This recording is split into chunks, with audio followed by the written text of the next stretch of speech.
আসসালামু আলাইকুম। অনার্স শিক্ষার্থীদের জন্য আয়োজিত আমাদের আজকের ওয়েবিনারে তোমাদের স্বাগতম।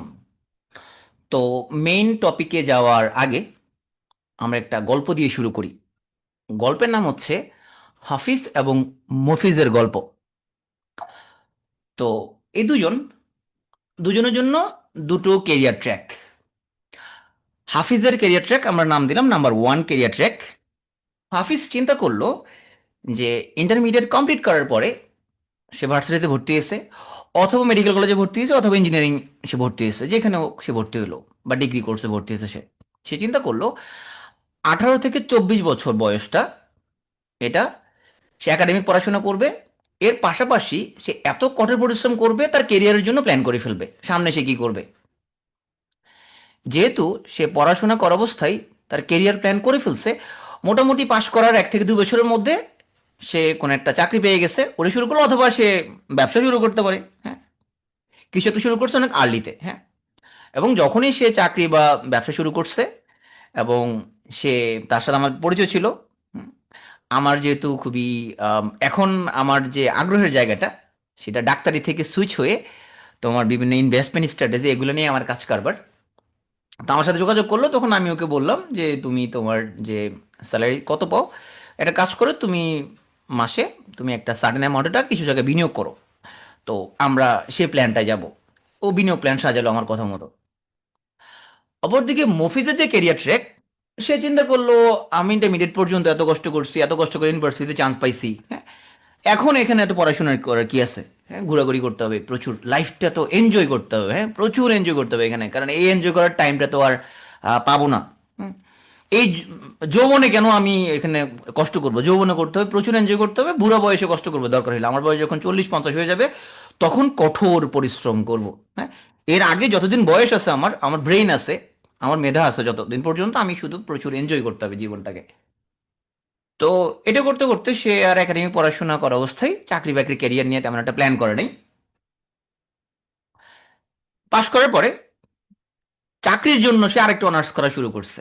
18 থেকে 24 বছর পর্যন্ত সে একবার পড়াশোনা করছে একাডেমিক পড়াশোনা। এবার পড়াশোনা এবার শুরু করছে চাকরির পড়া। 25 থেকে 30 বছর পর্যন্ত সে চাকরির মতো পড়াশোনা করছে, মোটামুটি 30 বা 32 এরকম একটা বয়সে সে চাকরি পাইছে। তখন যেহেতু চাকরিটা পাইছে, এখন তার একটা বিনিয়োগ প্ল্যান সে সাজাবে। তো আমার যদি কোনো সাউন্ড যদি আম, ঝামেলা হয়, তাহলে সেক্ষেত্রে তোমরা একটু হ্যান্ড রেজ করতে পারো। আদারওয়াইজ তোমার যদি কোনো কোয়েশ্চেন থাকে, এখন চ্যাট অপশন আপাতত অফ থাকবে। আমার পুরো সেশনটা শেষ হলে এরপরে আমি তোমাদের কোয়েশ্চেন নিব। হ্যাঁ, তো এই জন্য তোমরা এখন হ্যান্ড রেজ করার দরকার নেই। এমনি শীতকাল চলতেছে, তোমার হাতগুলো পকেটে ঢুকে ফেলো, কারণ এমনি ঠান্ডা লাগতেছে। হাত বাইরে থাকলে তোমার প্রচুর শীত করবে, আর শয়তানে তোমাকে বারবার বলবে যে তুই একটা হ্যান্ড রেজ কর, কমেন্ট কর, এরকম করে ডিস্টার্ব করবে তোমার। এই জন্য হাতগুলো পকেটে ঢুকে ফেলো, মনোযোগ দিয়ে কথাগুলো একটু শোনো। তো ওরা দুজনেই, মফিজ এবং হাফিজ, ওরা চিন্তা করলো যে আজীবন তো আর চাকরি করা যায় নাকি।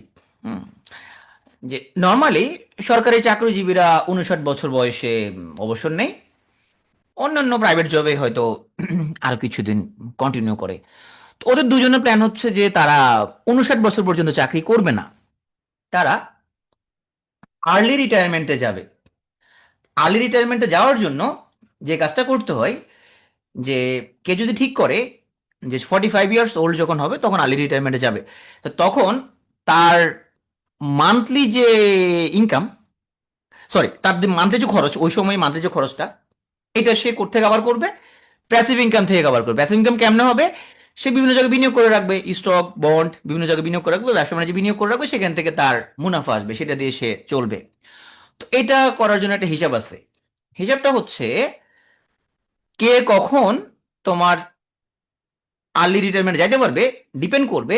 এখন যদি কারো মান্থলি কস্ট 1 লাখ টাকা যদি হয়, তাহলে এটাকে যদি সে 180 দ্বারা যদি গুণ দেয়, তার মানে 1,80,00,000 টাকা যদি থাকে কারো, এবং যার মান্থলি কস্ট বর্তমানে 1 লাখ টাকা, এটা যদি থাকে এবং সে যদি কোথাও বিনিয়োগ করে, তাহলে সে রিটায়ারমেন্টে যাইতে পারবে এখন।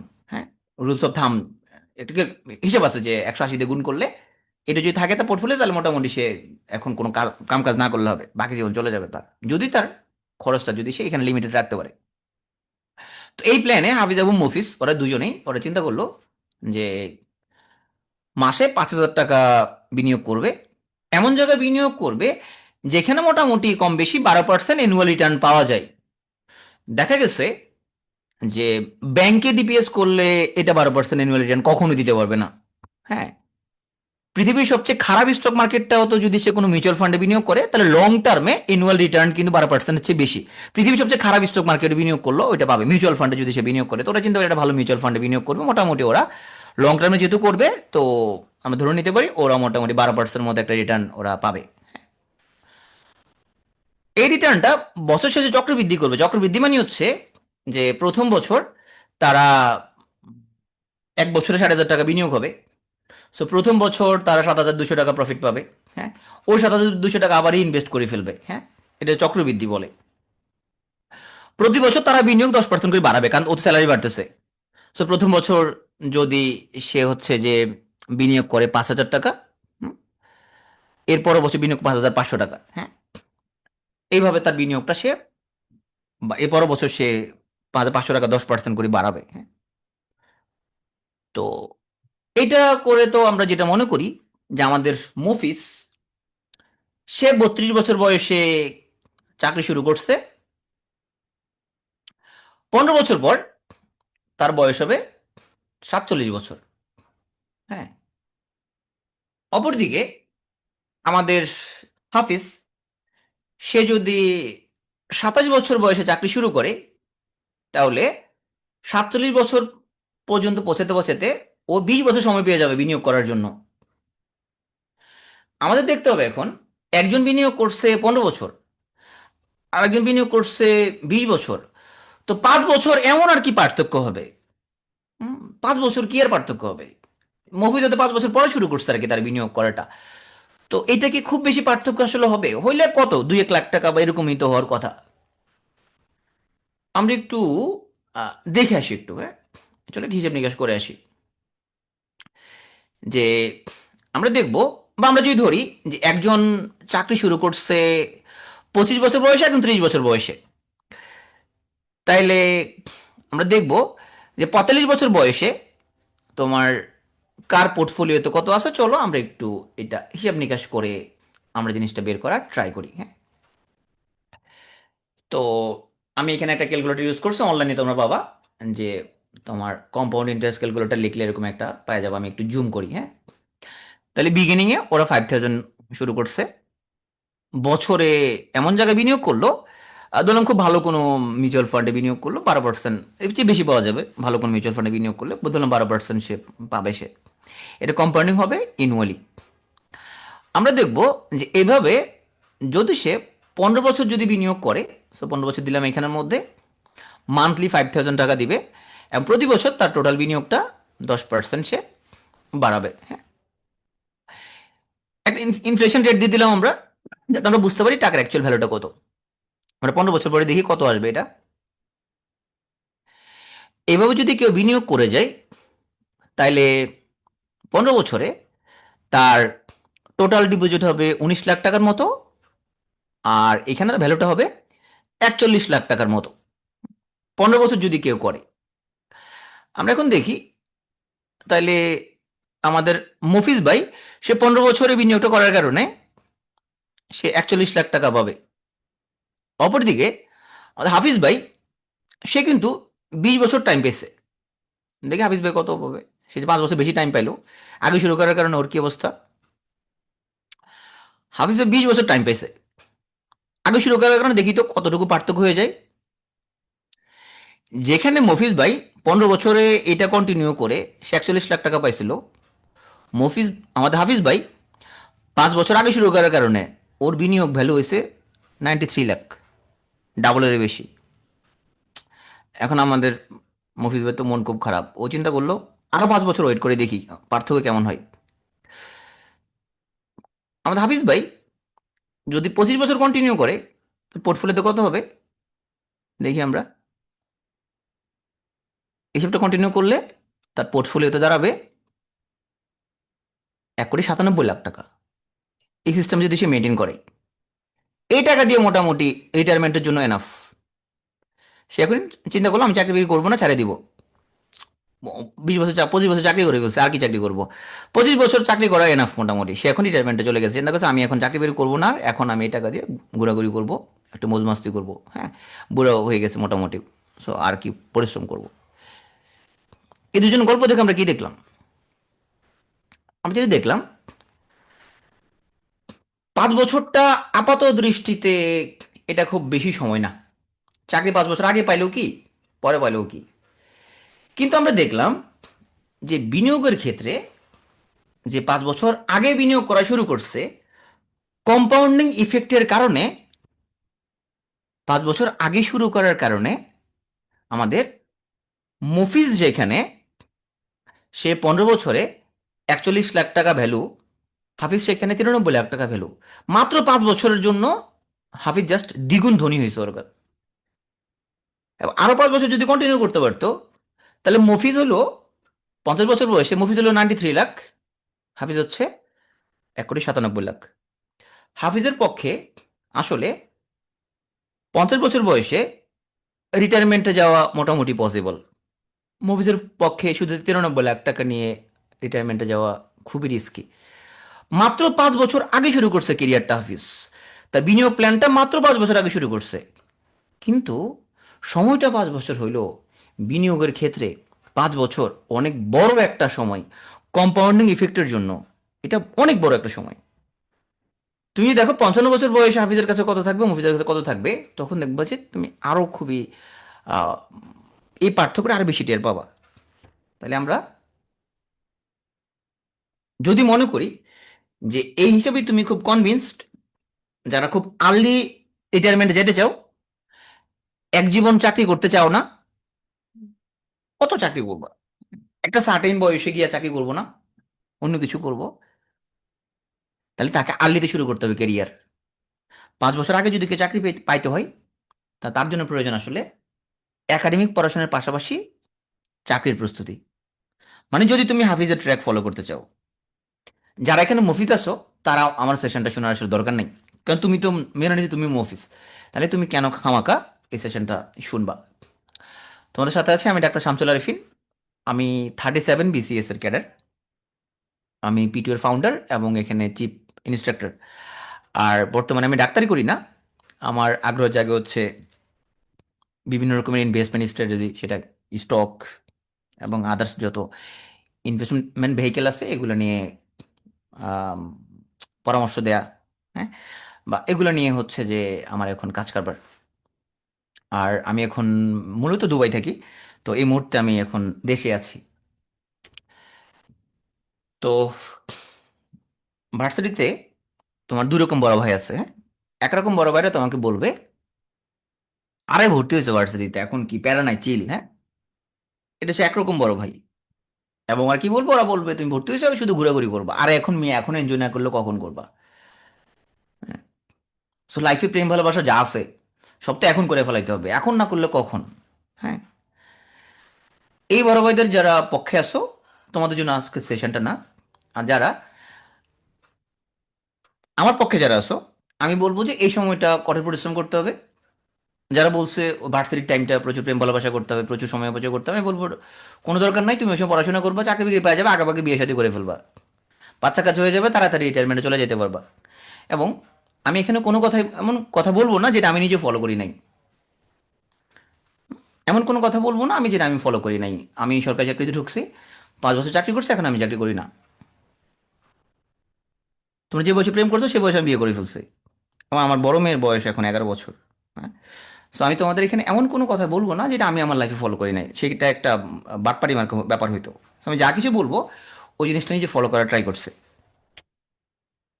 আমি এখন তোমাদেরকে, তোমরা জানো যে অনার্সে পড়ার পাশাপাশি তোমরা যদি কেরিয়ার প্ল্যান করতে চাও, তাহলে মোটা দাগে তোমার চাকরি যারা করতে চাও বিশেষ করে তাদের জন্য এরকম 3টা ট্র্যাক, এছাড়া আরো অনেক ট্র্যাক আছে, ব্যবসা বাণিজ্য আরো ট্র্যাক আছে, কিন্তু আমরা যদি মোটা দাগে যদি বাংলাদেশের 3টা ট্র্যাক যদি করি, সেখানে বিসিএস এবং অন্যান্য সরকারি চাকরি, এগুলো কেন একটা গ্রুপে আনলাম, কারণ বিসিএস এবং অন্যান্য সরকারি চাকরির প্রস্তুতি এটা কাইন্ড অফ সিমিলার, হ্যাঁ। ওই সব জায়গায় বাংলা আসে, ইংরেজি আসে, ম্যাথ আসে, মেন্টাল অ্যাবিলিটি আসে, জিকে আসে, হ্যাঁ। আরেকটা গ্রুপ করলাম আমরা ব্যাংক এবং ফিনান্সিয়াল প্রতিষ্ঠান, লাস্ট গ্রুপ হচ্ছে বিদেশে উচ্চশিক্ষার জন্য যাব এবং সেখানে কেরিয়ার করব। আজকে আমি তোমাদের এই টপিকে কথা বলবো, বিসিএস এবং অন্যান্য সরকারি চাকরি। তবে এখানে আমি সরকারি ব্যাংক বা ওগুলো নিয়ে কথা বলবো না। ব্যাংক এবং ফিনান্সিয়াল প্রতিষ্ঠানে চাকরি নিয়ে আগামীকাল প্রবল চক্রবর্তী, এডি বাংলাদেশ ব্যাংক তোমাদের সাথে কথা বলবেন, এবং তারপর দিন তোমাদের সাথে আলাপ হবে বিদেশি উচ্চশিক্ষা এবং তুমি ক্যারিয়ার প্ল্যান করতে চাইলে কি করবা। 3টা ওয়েবিনার হবে আমাদের। চলো শুরু করা যাক আমাদের প্রথম ওয়েবিনার বিসিএস নিয়ে। তো আগে রিমাইন্ডার দিচ্ছি, অনেকের ধৈর্য খুবই কম, যে সে কাঁচামরিচ পাকায় ফেলার জন্য সে রং দিয়ে মোটামুটি সে কাঁচামরিচ পাকায় ফেলতে চায়, যেহেতু ধৈর্য কম ওর। হ্যাঁ, তো যাদের এরকম ধৈর্য কম, হ্যাঁ, তাদের লাইভ প্রোগ্রামটা মনে হয় টেনে টেনে দেখতে ইচ্ছে করে, মানে লাইভ চলতেছে ওটারে সে টানতেছে, ওইটারে দেখতেছে টানা যায় কিনা। তো দুঃখজনক ভাবে আমার লাইভ প্রোগ্রাম তুমি টানতে পারবে না, টানাটানি করে লাভ হবে না। তো হাতগুলা পকেটে ঢুকাই বসে থাকো। তুমি আল্লাহর কাছে দোয়া করো, হে আল্লাহ আমাকে ধৈর্য দিন, এখনই দিন, এখনই দিন, দেরি করবেন না, আমার এখনই ধৈর্য লাগবে। হ্যাঁ, তা আল্লাহর কাছে দোয়া করো। মোটামুটি আমরা 2 ঘন্টা থাকবো এখানে। আশা করি এই সেশনটা তোমাদের অনেক কাজে লাগবে। তো বিসিএস এর এখানে আমরা একদম আইন নক্ষত্র সবকিছু জানবো। আবেদন করার জন্য তোমরা এখানে, এটা একমাত্র চাকরির পরীক্ষা যেখানে অনার্স 4th বর্ষের চূড়ান্ত পরীক্ষা বা এমবিবিএস ফাইনাল প্রুফ বা ইঞ্জিনিয়ারিং তুমি হচ্ছে ফাইনাল টার্ম পরীক্ষাটা দিয়েই তুমি আবেদন করতে পারবে। মানে পরীক্ষার রেজাল্ট পাবলিশ হইতে হবে না, যাকে বলে আমরা অ্যাপিয়ার্ড, মানে ফাইনাল পরীক্ষাটা দিয়েই রেজাল্ট পাবলিশ হওয়ার আগেই তুমি পরীক্ষার জন্য আবেদন করতে পারবা। আবেদন করার সময় তোমার ফাইনাল রেজাল্টটা কত এবং সার্টিফিকেটের কোনো প্রয়োজন হবে না, তুমি লিখবে অ্যাপিয়ার্ড, তার মানে তোমার রেজাল্ট এখনো দেয় নাই। যে কোনো বিষয়ে পড়াশোনা করে বিসিএস আবেদন করা যায়। জেনারেল ক্যাডারের যে 14টা ক্যাডার আছে, তুমি যে কোনো সাবজেক্টে পড়লে জেনারেল ক্যাডারের ওই 14টা ক্যাডারের জন্য আবেদন করতে পারবে। এমনকি তুমি যদি ডিগ্রি পাস কোর্স করে থাকো 3 বছর মেয়াদি, তা 3 বছর মেয়াদি যারা ডিগ্রি পাস কোর্স করবে ওরা 3 বছর মেয়াদি ডিগ্রি পাস কোর্সের সাথে যদি সে একটা মাস্টার্স করে তাহলেও সে বিসিএস দিতে পারবে। আসো, অন্য অন্য চাকরির পরীক্ষায় যেমন প্রাইভেট ব্যাংকে অনেক সময় বলে যে অনার্সে জিপিএ 3 থাকতে হবে, হ্যাঁ, অসংখ্য চাকরির পরীক্ষায় জিপিএ এর কথা বলে দেয়। কিন্তু বিসিএস এ এখানে এরকম স্ট্রিক্ট কোনো ব্যাপার নাই। এখানে এসএসসি, এইচএসসি এবং অনার্স লেভেলে তোমার একটার বেশি তৃতীয় শ্রেণী না থাকলেই হবে। তাহলে বোঝা যাচ্ছে যে এখানে মোটামুটি রেজাল্ট নিয়ে তেমন একটা ঝামেলা নাই। তৃতীয় শ্রেণী বলতে আমরা যারা 4-এর স্কেলে 2.25, 2.25, এটা হচ্ছে আমরা তৃতীয় শ্রেণী বলবো। আর 5-এর স্কেলে 2.81। তো এইটা তো অনেক কম জিপিএ, আসলে তো একটা পর্যন্ত থাকলে চলবে। তাহলে রেজাল্টটাও এখানে খুব বেশি আসলে ইম্পর্টেন্ট না। হ্যাঁ, তাহলে একটা দেখলাম আবেদন করতে বেশ একটা সুবিধাজনক ব্যাপার। দেখি সামাজিক মর্যাদা, বাংলাদেশে যতগুলো চাকরি আছে তার মধ্যে সামাজিক মর্যাদার দিক দিয়ে আমরা বলতে পারি যে বিসিএস একটু এগিয়ে থাকবে। এটা কারণ হচ্ছে যে সরকারি বিভিন্ন যে পদের মর্যাদা অনুসারে একটা তালিকা থাকে যাকে বলা হয় ওয়ারেন্ট অফ প্রেসিডেন্স। তা সেই ওয়ারেন্ট অফ প্রেসিডেন্সে যারা আগের দিকে থাকে তারা বিসিএস সার্ভিস থেকে আসলে আসে বা জুডিশিয়ারি থেকে আসে। একটা প্রশ্ন থাকে তোমাদের, ভাই আমার তো আসলে স্বপ্ন বিসিএসও স্বপ্ন, কিন্তু আমি তো একটু বাইরে পড়াশোনা করতে চাই, বিসিএস চাকরি করলে কি আমি বাইরে পড়াশোনা করতে পারবো? ডেফিনেটলি করতে পারবা। এবং বিসিএস চাকরি যদি কেউ করে তার জন্য আরো সহজ। কেন? কারণ তার জন্য বিভিন্ন স্কলারশিপ পাওয়াটা তুলনামূলক সহজ। কেন? কারণ বিভিন্ন সরকারের সাথে আমাদের সরকারের বায়োলেটারাল চুক্তি আছে স্কলারশিপের ক্ষেত্রে। সৌদি আরব, রাশিয়া, জাপান, বায়োলেটারাল যে স্কলারশিপগুলো G2G, তাহলে সেগুলো পাওয়া তাদের জন্য ইজি। কমনওয়েলথ সহ আদার্স স্কলারশিপগুলো বিসিএস ক্যাডারদের জন্য পাওয়াটা তুলনামূলক সহজ। তাহলে বোঝা গেল তুমি চাকরিতে যোগ দেওয়ার পরও পড়ালেখা বন্ধ হবে না। তুমি যদি চাও যে বিসিএস চাকরি করা অবস্থায় শিক্ষা ছুটি নিয়ে তুমি ফার্দার স্টাডি করবা, মাস্টার্স হতে পারে, পিএইচডি হতে পারে। ও মজার বিষয় হইলো, তুমি যে শিক্ষা ছুটি নিলা তুমি কিন্তু বেতন কিন্তু পাবা। হ্যাঁ, এটাই কিন্তু একটা বড় ধরনের সুবিধা। ছুটিও পাবা, আবার তুমি পড়াশোনা করতেছো, সরকার থেকে তুমি বেতনও নিচ্ছ, তাহলে তোমার পড়াশোনা থামবে না আসলে। আর কি কি সুযোগ সুবিধা পাওয়া যায়? দেশে এবং বিদেশে বিভিন্ন ধরনের প্রশিক্ষণ পাওয়া যায়। আর বিসিএস সার্ভিসে ট্রেনিং দিলেও টাকা, ট্রেনিং নিলেও টাকা। তুমি একটা ট্রেনিং নিচ্ছ, তুমি শিখতেছো, কিন্তু সরকার তোমাকে আবার সেই জন্য টাকা দিবে। আবার তুমি নিজে যদি ট্রেনার হও তাহলে তাও তুমি টাকা পাবা। ভাই আমি বিসিএস চাকরি করব, আমার আমার খুবই ইচ্ছা যে আমি ওয়ার্ল্ড ব্যাংকে আমি চাকরি করব কিছুদিনের জন্য। আমি ভাই ডব্লিউ সাথে চাকরি করব, আমি ইউএনডিপিতে চাকরি করব, আমার খুবই শখ। আমি হচ্ছে জাতিসংঘের যে একটা নীল যে ফিতাটা আছে না, একটু ভাব আসে ওইটা থাকলে, আমার না খুব ইচ্ছা করে ডব্লিউএইচওর একটা ফিতা থাকবে আমার গলায়, খুব ভাব লাগবে একটু। হ্যাঁ, আমি বলবো আমি তো ইউএনএ প্রতিষ্ঠানে জব করি, এটা কি করা যাবে? হ্যাঁ, করা যাবে। তুমি লিয়েন নিতে পারবা। লিয়েন কি জিনিস? লিয়েন হচ্ছে এটা এক ধরনের ছুটি। সরকারি কর্মকর্তারা এই ছুটি নিয়ে তার নিজ উদ্যোগে বিভিন্ন সরকারি বা বেসরকারি প্রতিষ্ঠানে ভাই আমি একটা এমএনসিতে আমি জব করবো, আমার খুব ইচ্ছা একটা মাল্টি ন্যাশনাল প্রতিষ্ঠানে আমি জব করব। হ্যাঁ, এটা কি সম্ভব? হ্যাঁ, বিসিএস চাকরি করা অবস্থায় সরকার থেকে লিয়েন নিয়ে বিভিন্ন সরকারি বেসরকারি প্রতিষ্ঠানে উচ্চ বেতনে চাকরি করে ভালো অর্থ উপার্জন করতে পারে। লিয়েন শেষে ও আবার মূল চাকরিতে ফিরে আসতে পারবে। দেশে এবং দেশের বাইরে লিয়েনে চাকরি করা যায়, এটা তার একটা বড় ধরনের সুবিধা। জব সিকিউরিটির দিক থেকে বিসিএস চাকরি পাওয়া যেরকম কঠিন, চাকরি যাওয়াও কঠিন, কারণ এটা গ্যাজেটেড চাকরি। কেন গ্যাজেটেড মানে কি? যে সকল কর্মকর্তাদের নিয়োগ বদলি পদোন্নতি সবকিছুই গ্যাজেট আকারে প্রকাশিত হয়, তারা গ্যাজেটেড কর্মকর্তা। তাহলে বিসিএস কর্মকর্তারা রাষ্ট্রের গ্যাজেটেড কর্মকর্তা। চাকরি পাওয়াও কঠিন, চাকরি যাওয়াও খুবই কঠিন। আসো, আমাদের অনেক ড্রিম জব আছে। তুমি ডিফেন্সে বা আদার্স যে সকল জায়গায় উচ্চতা নিয়ে তোমার খুব স্ট্রিক্ট ব্যাপার, বিসিএস চাকরিতে উচ্চতা নিয়ে তেমন কোনো স্ট্রিক্ট ব্যাপার নাই। শুধুমাত্র পুলিশ এবং আনসারে পুরুষদের জন্য 5 ফিট 4 ইঞ্চি লাগে, নারীদের জন্য 5 ফিট লাগে পুলিশ এবং আনসারে। হ্যাঁ, অন্য ক্যাডারের জন্য আরও ফ্লেক্সিবল। তাহলে উচ্চতা নিয়ে এখানে কোনো টেনশন নাই। ডিফেন্সে যেরকম উচ্চতা নিয়ে টেনশন থাকে। তাহলে আমরা বিসিএস চাকরির সুযোগ সুবিধাগুলো দেখলাম। এখন আমরা দেখবো একটু বিসিএস পরীক্ষা কেমনে হয়। বিসিএস পরীক্ষায় এখানে দু রকমের ক্যাডার, জেনারেল ক্যাডার এবং টেকনিক্যাল বা প্রফেশনাল ক্যাডার। তাহলে জেনারেল শব্দের অর্থ কি? সাধারণ। তার মানে যে কোনো সাবজেক্টে পড়লেই এই ক্যাডারগুলোর জন্য পরীক্ষা দেওয়া যাবে। কটা ক্যাডার আছে? 14টা ক্যাডার আছে এরকম।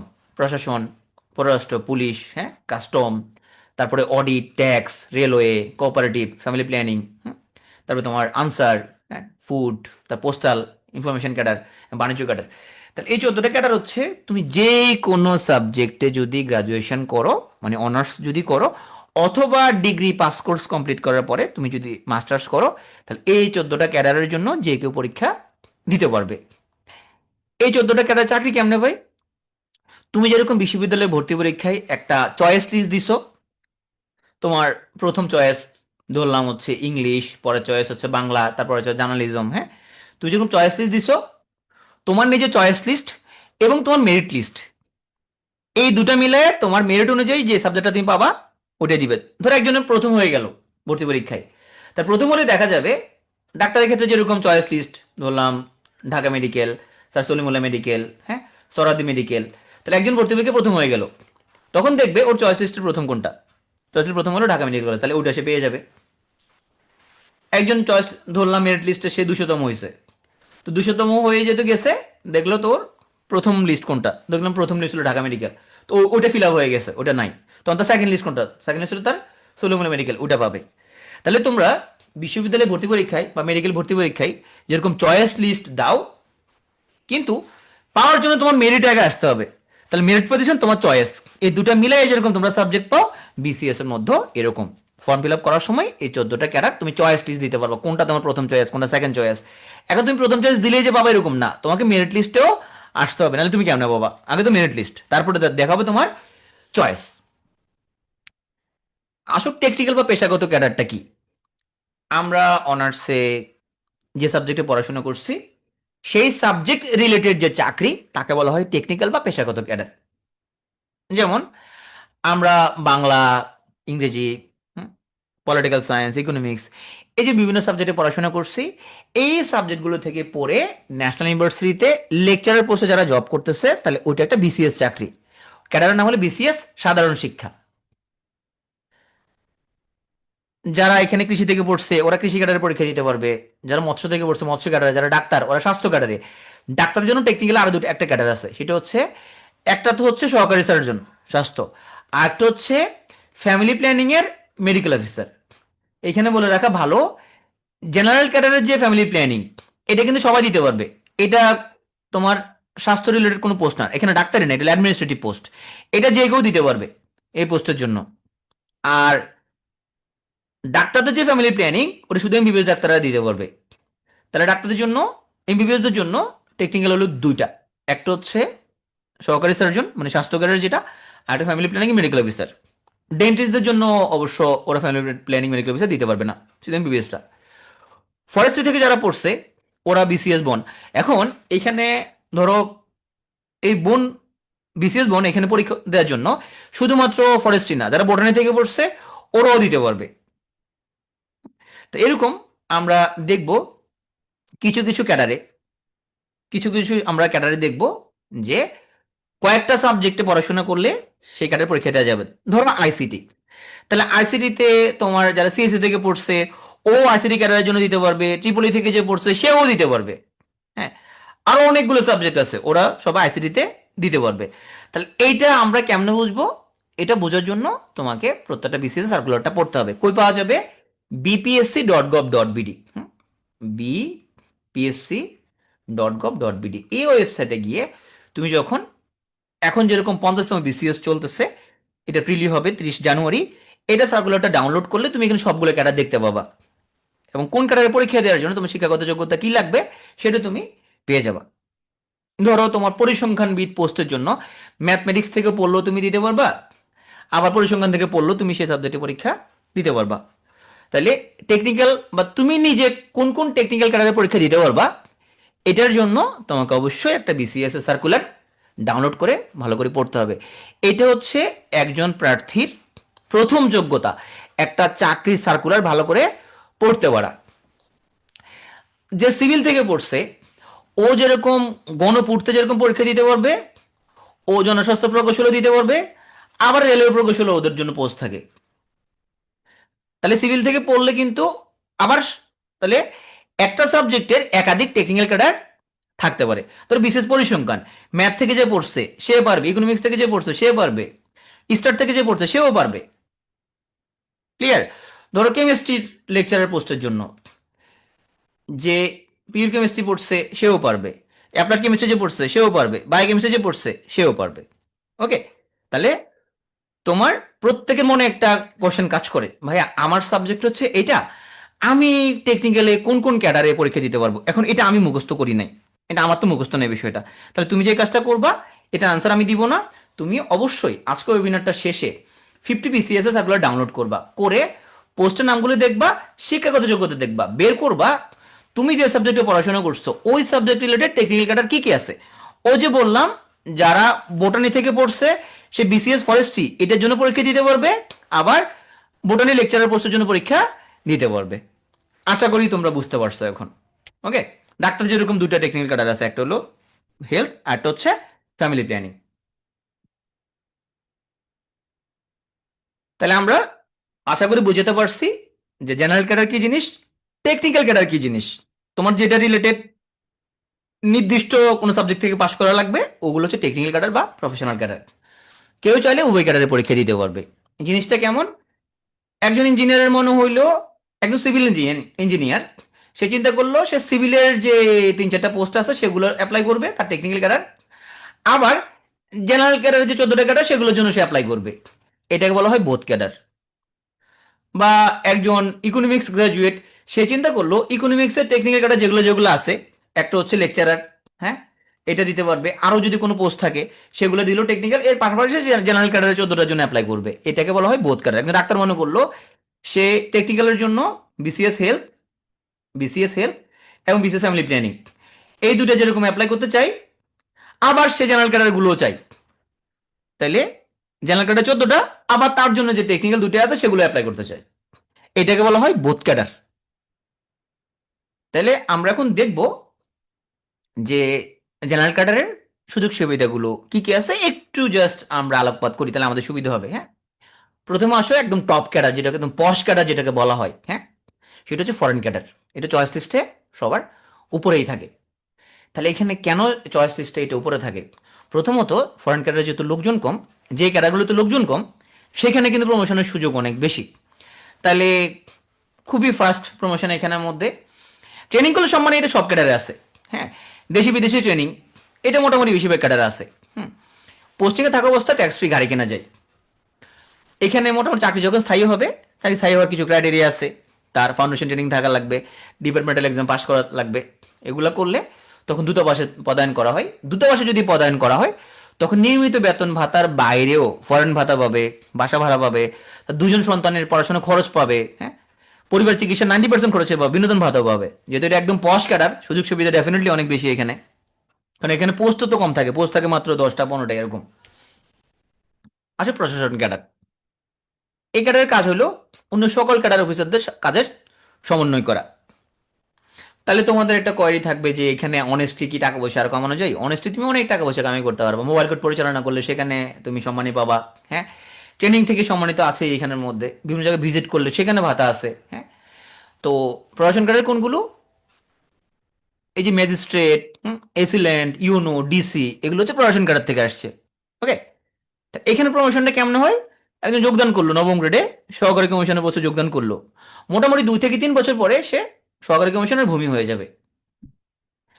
আর মোটামুটি তার চাকরি মোটামুটি তোমার হচ্ছে যে 4 থেকে 5 বছর হয়ে গেলে, বা তোমার হচ্ছে যে একটু বেশি যদি ধরি ম্যাক্সিমাম 6 বছর যদি হয়, তাহলে সে ইউনো হয়ে যাবে।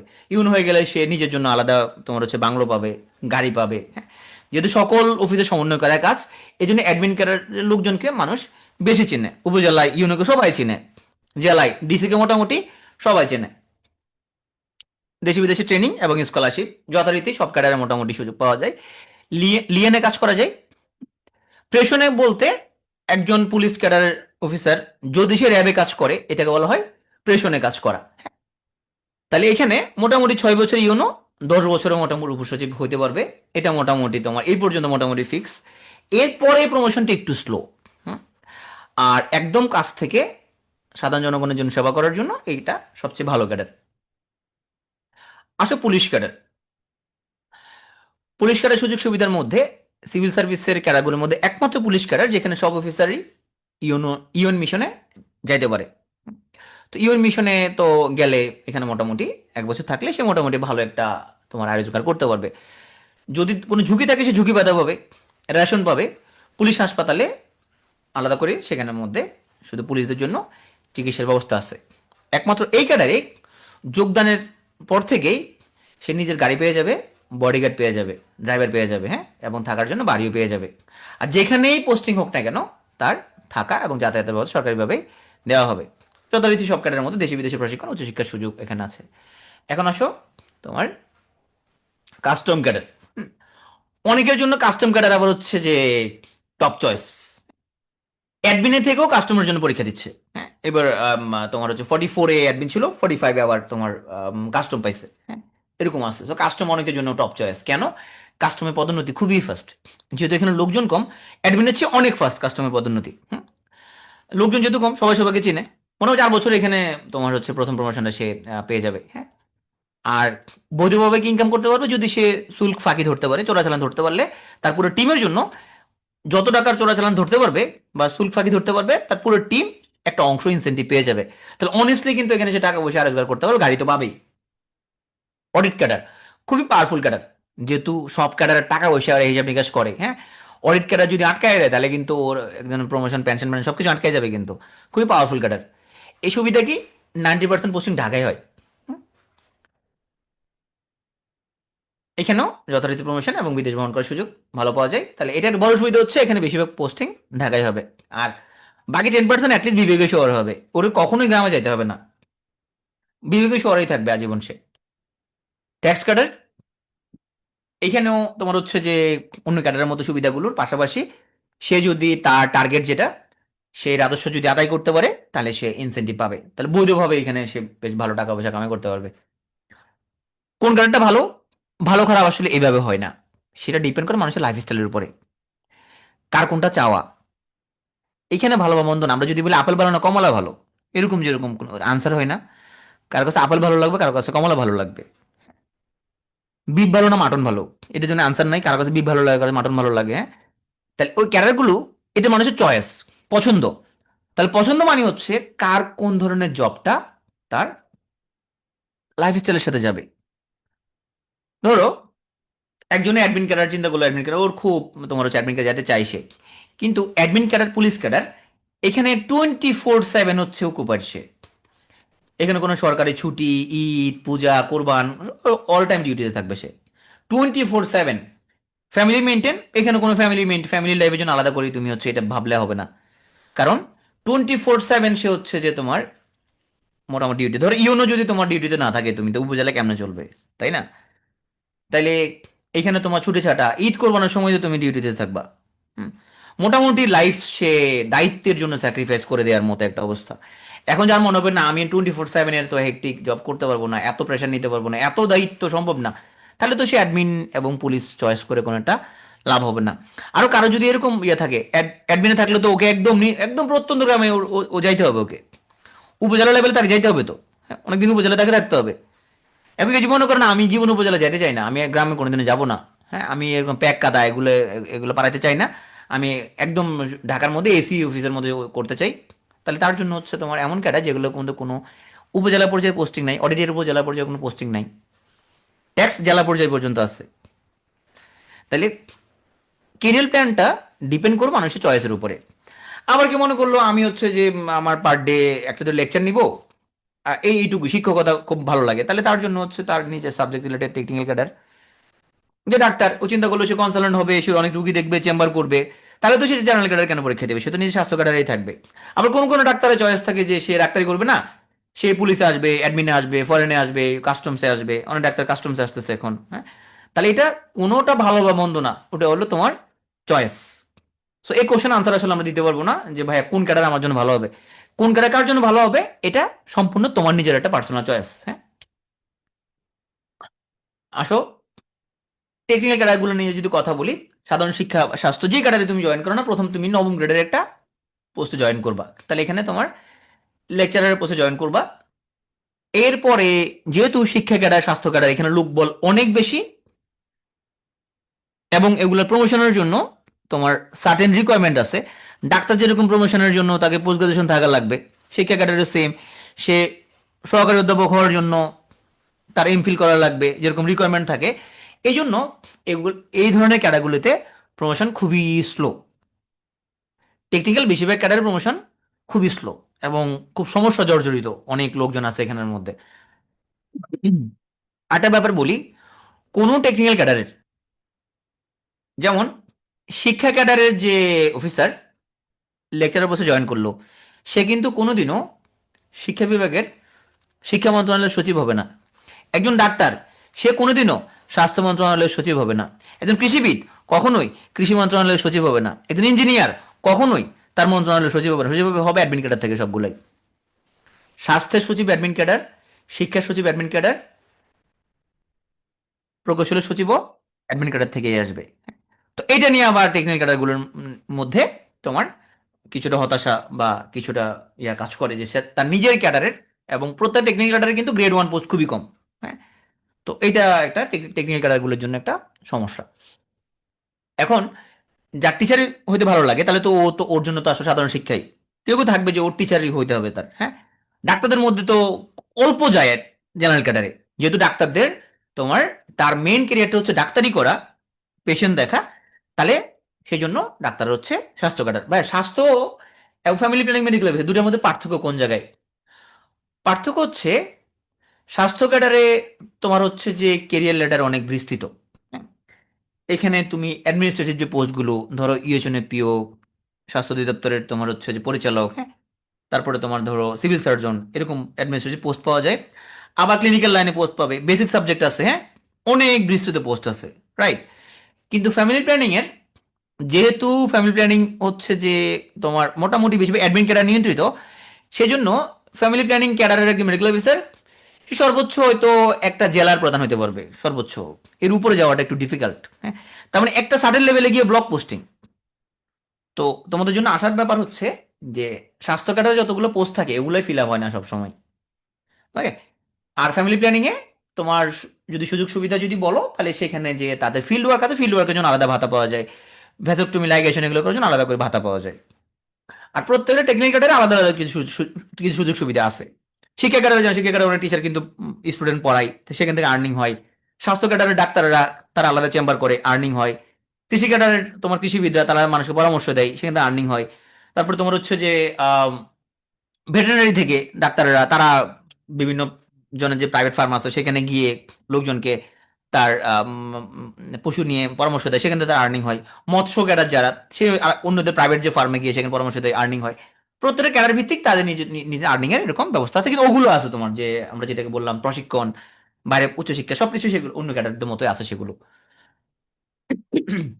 তাহলে আমরা এখন বিভিন্ন ক্যাডার সুযোগ সুবিধাগুলো নিয়ে একটু কথা বলে ফেললাম। এখন তোমাদের জন্য দেখো, আমি একটা 2 ঘন্টা সেশনে তো সবকিছু কভার করতে পারবো না। তুমি যখন আরো বিস্তারিত জানতে চাইবা, তাহলে তুমি গুগল করবা। হ্যাঁ, তুমি গুগলে লিখবা যে বিসিএস ট্যাক্স ক্যাডারের সুযোগ সুবিধা কি আছে। হ্যাঁ, ওই রিলেটেড বিভিন্ন পোস্ট পেয়ে যাবা।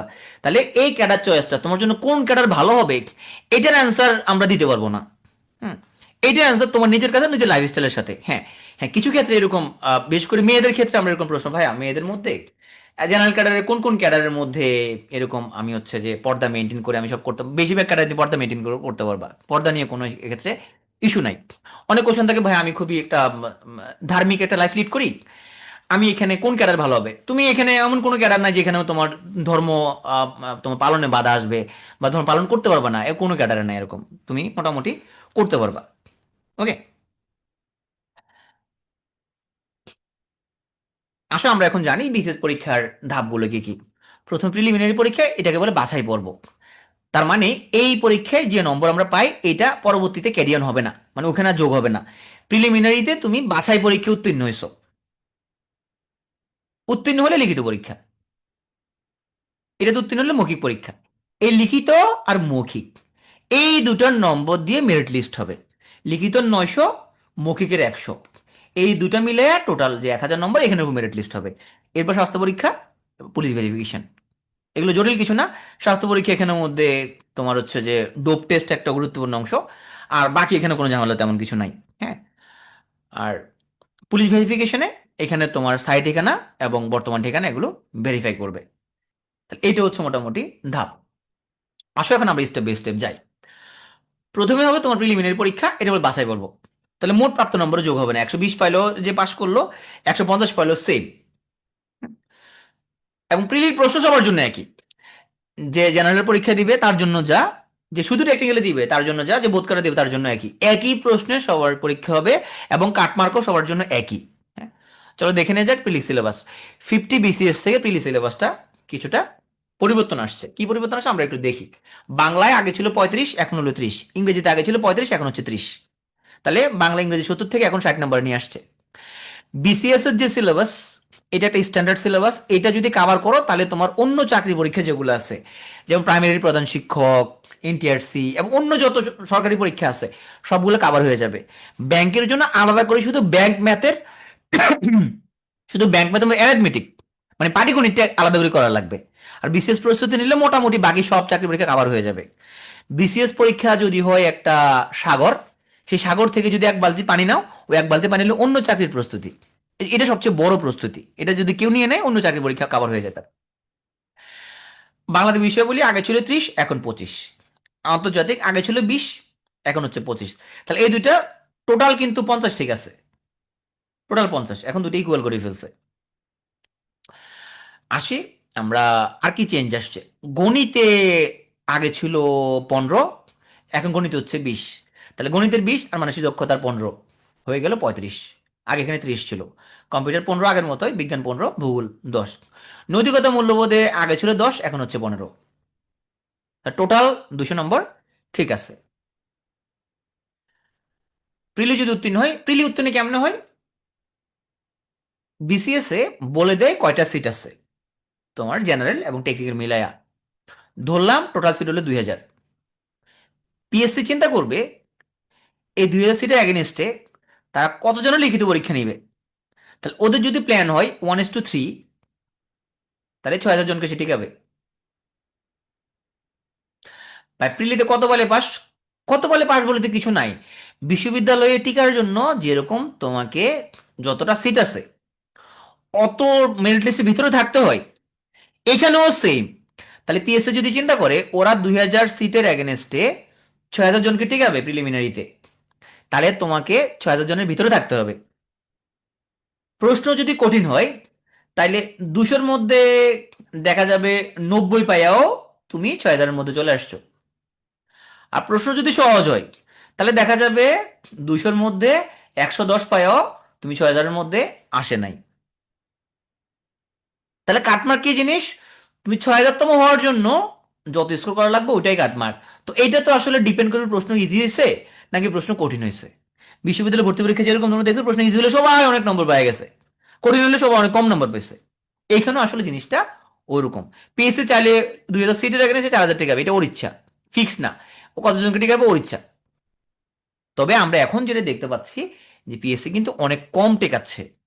আমার সামনে এই ট্রেনটা ওরা বজায় রাখবে, তোমার তাড়াতাড়ি রেজাল্ট দিতে সুবিধা, এবং এত খাতা কাটারও ঝামেলা নাই, এবং এত প্রার্থী ঝামেলাও করতে পারবে না। এই জন্য ওরা এখন বেশ কম টেকাচ্ছে। সো এখন ফ্রিলি অনেক বেশি হাড্ডাহাড্ডি লড়াই হচ্ছে। আসলে লিখিত পরীক্ষা, লিখিত পরীক্ষা, তাহলে দেখো আমরা বললাম যে কি, জেনারেল ক্যাডার, এরপর বললাম যে টেকনিক্যাল ক্যাডার, তারপর আসলাম বোথ ক্যাডার। তুমি যেই ক্যাডার হোক না কেন, তুমি ডাক্তার, ইঞ্জিনিয়ার, অর্থনীতিবিদ, তুমি সাহিত্যিক, তুমি হচ্ছে যে ইংরেজিবিদ, যাই হবা হও, তুমি ব্যবসায়ী, যাই হবা হও, লিখিত 6 নম্বর সবার জন্য একই। তুমি কম্পিউটার সায়েন্টিস্ট, যে সাবজেক্টে পড়ো না কেন, লিখিত 6 নম্বর সবার জন্য একই। কোন 600? ইংরেজি 200, গণিত 100, আর জিকে 300। তাহলে ইংরেজি 200 সবার জন্য সেম দিতে হবে, গণিত মানসিক দক্ষতা 100 সবার জন্য সেম দিতে হবে, জিকে 300 সবার জন্য। ডাক্তার, ইঞ্জিনিয়ার, পরিসংখ্যানবিদ, যেই ক্যাডারের জন্য দাও না কেন, জিকে 300, গণিত 200, গণিত 100 এবং ইংরেজি 200, এটা তোমাকে দিতেই হবে। এই 600 এর সাথে এখন যদি তুমি শুধু জেনারেল ক্যাডারের পরীক্ষা দিচ্ছ কিছু সাবজেক্টে, ধরলাম ফুড সায়েন্স, তো ফুড সায়েন্সের তো ওদের কোনো টেকনিক্যাল কোনো ক্যাডার নাই, তাহলে ওরা কি করবে, ওরা শুধু শুধু জেনারেল ক্যাডারের জন্য পরীক্ষা দেয়। অনেক সাবজেক্ট আছে যে তোমার হয়তো ওই সাবজেক্টে কোনো টেকনিক্যাল কোনো আম, নাই, বা পোস্ট নাই।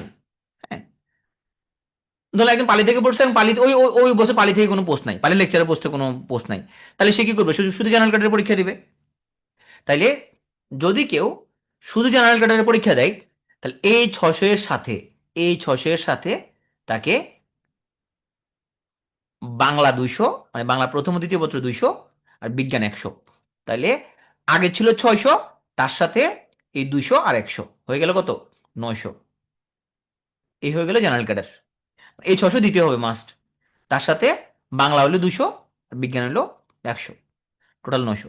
এখন একজন ডাক্তার, সে চিন্তা করলো সে শুধুমাত্র হেলথ ক্যাডারে দিবে, বা ইঞ্জিনিয়ার শুধুমাত্র তার নিজের টেকনিক্যালের জন্য পরীক্ষা দিবে, জেনারেল ক্যাডার গুলো সে দিতে সে চাইবে না। এই 600 কিন্তু লাগবে। এই 600 এর সাথে বাংলা প্রথম পত্র 100, তার বাংলা বাংলা দ্বিতীয় পত্র লাগতেছে না তার, তাহলে বাংলা দ্বিতীয় পত্র লাগবে না, বাংলা দ্বিতীয় পত্র লাগবে না, আর বিজ্ঞান লাগবে না। এই দুইটা বাদ, এই দুইটার বদলে নিজের পোস্ট রিলেটেড বিষয়ে 200 নম্বর পরীক্ষা দিবে। এটা কি জিনিস, যে ডাক্তার সে মেডিকেল সায়েন্সের উপরে 200 নম্বর পরীক্ষা দিবে। কেমনে হবে, তার অ্যানাটমি, ফিজিওলজি, প্যাথোলজি, মেডিসিন, এই 4 সাবজেক্টে 50 করে 200 নম্বর পরীক্ষা দিবে। যে সিভিল ও সিভিলের 200, যে ট্রিপলি, ট্রিপলি থেকে 200, সিএসসি যে সিএসসি থেকে 200, হ্যাঁ, যে বাংলা থেকে পড়ছে বাংলা সাহিত্য থেকে 200, ইংলিশ থেকে পড়ছে ইংলিশ সাহিত্য থেকে তার 200। তার মানে অনার্সে যে সাবজেক্টে পড়ছে সে সাবজেক্টের উপরে 200, যে বোটানি থেকে সে বোটানি থেকে 200 নম্বর পরীক্ষা দিবে। 600 মাস্ট দেওয়া লাগবে, পোস্টলেটের 200, আর বাংলা প্রথম পত্র 100। তাহলে টেকনিক্যাল ক্যাডারে যে পরীক্ষা দিবে ও কোন 900 নম্বর পরীক্ষা দেওয়া লাগবে। এখন আসো যে বোথ ক্যাডারে পরীক্ষা দিচ্ছে, ইঞ্জিনিয়ার, সে জেনারেল ক্যাডার 14টা ওগুলোর জন্য অ্যাপ্লাই করতেছে, আবার তার নিজের যে পোস্ট রিলেটেড টেকনিক্যাল ওটার জন্য অ্যাপ্লাই করতেছে, বোথ ক্যাডারে দিবে। তা তাকে কি করতে হবে, তাকে ওই যে প্রথম যে 600, ইংরেজি 200, ম্যাথ 100, জিকে 300, ওই 600 তো দেওয়া লাগবে। ওই 600 এর সাথে বাংলা প্রথম দ্বিতীয় একসাথে 4 ঘন্টা, এটা 4 ঘন্টা একসাথে 200 নম্বর, এটা দেয়া লাগবে। বাংলা প্রথম পত্রে 100 আলাদা দিন, এটাও দেয়া লাগবে। বিজ্ঞান আছে 100, এটাও দেয়া লাগবে। তার নিজের পোস্টুলেটেড 200, এটাও দেওয়া লাগবে। তাকে মোট 1200 নম্বরের পরীক্ষা দেওয়া লাগবে। ভাইয়া পাস ফেল কেমন নির্ধারিত হবে, তাহলে যে বোধ কাটার জন্য পরীক্ষা দিবে ওর মার্কশিটে দেখা হবে যে সে ওই যে ইংরেজি 200, ম্যাথ 100, জিকে 300, এই 600, প্লাস বাংলা প্রথম দ্বিতীয় 200, বিজ্ঞান আইসিটি 100, এই 900 কত পাইছে, ধরুন এই 900 সে পাস করছে। দেখা হবে এই গুচ্ছের মধ্যে সে কত পাইছে, তার মানে ইংরেজি 200, ম্যাথ 100 এবং জিকে 300, 600, পোস্টলেটের 200, বাংলা প্রথম পত্র 100, এই 900 সে কত পাইছে, এখানে পাস করছে কিনা, ধরুন দুটোতে পাস করছে, তাহলে পাস আসবে, পাস ইন বোথ কাটার। আবার হইতে পারে সে ইঞ্জিনিয়ার কিন্তু এই গুচ্ছের মধ্যে পাস করে নাই, তার পোস্টলেটেডটা পরীক্ষা দেয় নাই, তাহলে সে ফেল হচ্ছে টেকনিক্যালে, পাস করছে জেনারেলে, এরকম হতে পারে। আবার এরকম হতে পারে জেনারেল ক্যাডার হিসেবে এইখানের মধ্যে সে পাস করে নাই, কিন্তু শুধু তার নিজের টেকনিক্যাল আবার পাস করে ফেলছে, এই এই এই এই 900 মধ্যে সে পাস করছে, এরকম আসতে পারে। হ্যাঁ, তাহলে 5 নম্বরটা আসলে কত? 5 নম্বরটা হলো 450। তাহলে জেনারেল ক্যাডারের যে গুচ্ছ 900 নম্বর, সেখানে 450 পেলে পাস। টেকনিক্যালের যে 900, সেখানে 450 পেলে পাস। তবে হ্যাঁ, কোনো সাবজেক্টে 30-এর কম পেলে যোগ হবে না, আর 30-এর উপর পেলে যোগ হবে, মানে 30%, 30% আর কি। কারণ 200-তে যদি 60 নিচে যদি নেমে যায়, তখন সেটা আর যোগ হবে না। এইভাবে তোমার নির্দিষ্ট প্রত্যেকটা সাবজেক্ট আলাদা করে পাস করা লাগবে না, টোটাল 450 পেলে পাস। এই 5 নম্বর যদি পাই, তখন সে ভাবে দেওয়ার জন্য অনুমতি পাবে। ভাবে কত? 100 নম্বর। তাতে লিখিত 900, ভাবে 100, এই দুটা মিলে তার চূড়ান্ত মেরিট লিস্ট আসবে। এখন আমরা শুরু করবো জিরো থেকে কিভাবে তোমরা পড়বা। তো এমনিতে শীতের দিন, ঠান্ডা লাগতেছে, অনেকে ঘুম টুম চলে আসবে। তোমাদের অনেক ঘুম চলে আসছে, তোমার এই, হ্যাঁ ঘুম, যাদের ঘুম আসে, যাদের, এই তোমার ঘুম আসছে, হ্যাঁ হ্যাঁ তোমাকে বলতেছে, হ্যাঁ হ্যাঁ হ্যাঁ, তোমার ওদিকে তাকাচ্ছ কেন? তোমাকে বলতেছে, হ্যাঁ হ্যাঁ তোমাকে। আরে আমাদের এখানে বিশেষ ক্যামেরা লাগানো আছে, আমি দেখতে পাচ্ছি। তুমি যে, তুমি হাই তুলতেছো কেন? হ্যাঁ, হাই তুলতেছে এই যে। তুমি বিছনায় কেন বসছো? তুমি একটু চেয়ারে বসো, চেয়ার টেবিলে বসো। যারা যারা ঘুমাচ্ছ, ঘুম থেকে উঠো, উঠো, একটু হেঁটে হেঁটে ক্লাস করো, কানে হেডফোন লাগাইয়া হেঁটে হেঁটে একটা ভাব চলে আসবে, ভাববে যে তুমি অনেক মনোযোগী স্টুডেন্ট, হেঁটে হেঁটে ক্লাস করতেছো। হ্যাঁ, হেঁটে হেঁটে ক্লাস করো, তাহলে ঘুম টুম চলে যাবে কিন্তু। ঠিক আছে, অনেক মূল্যবান পড়াশোনা আমরা এখন এখানে করে ফেলবো, কারণ তোমরা তো সবাই হাফিজ হতে চাও, মফিজ কেউ হতে চাও না। একটা পানি খাও বেশি ঘুম আসলে, হ্যাঁ। আসো, আমরা এখন দেখবো আমরা জিরো থেকে কিভাবে পড়বো। Knowing is half the battle. জানলাম মানে অর্ধেক আমরা জিতে গেছি।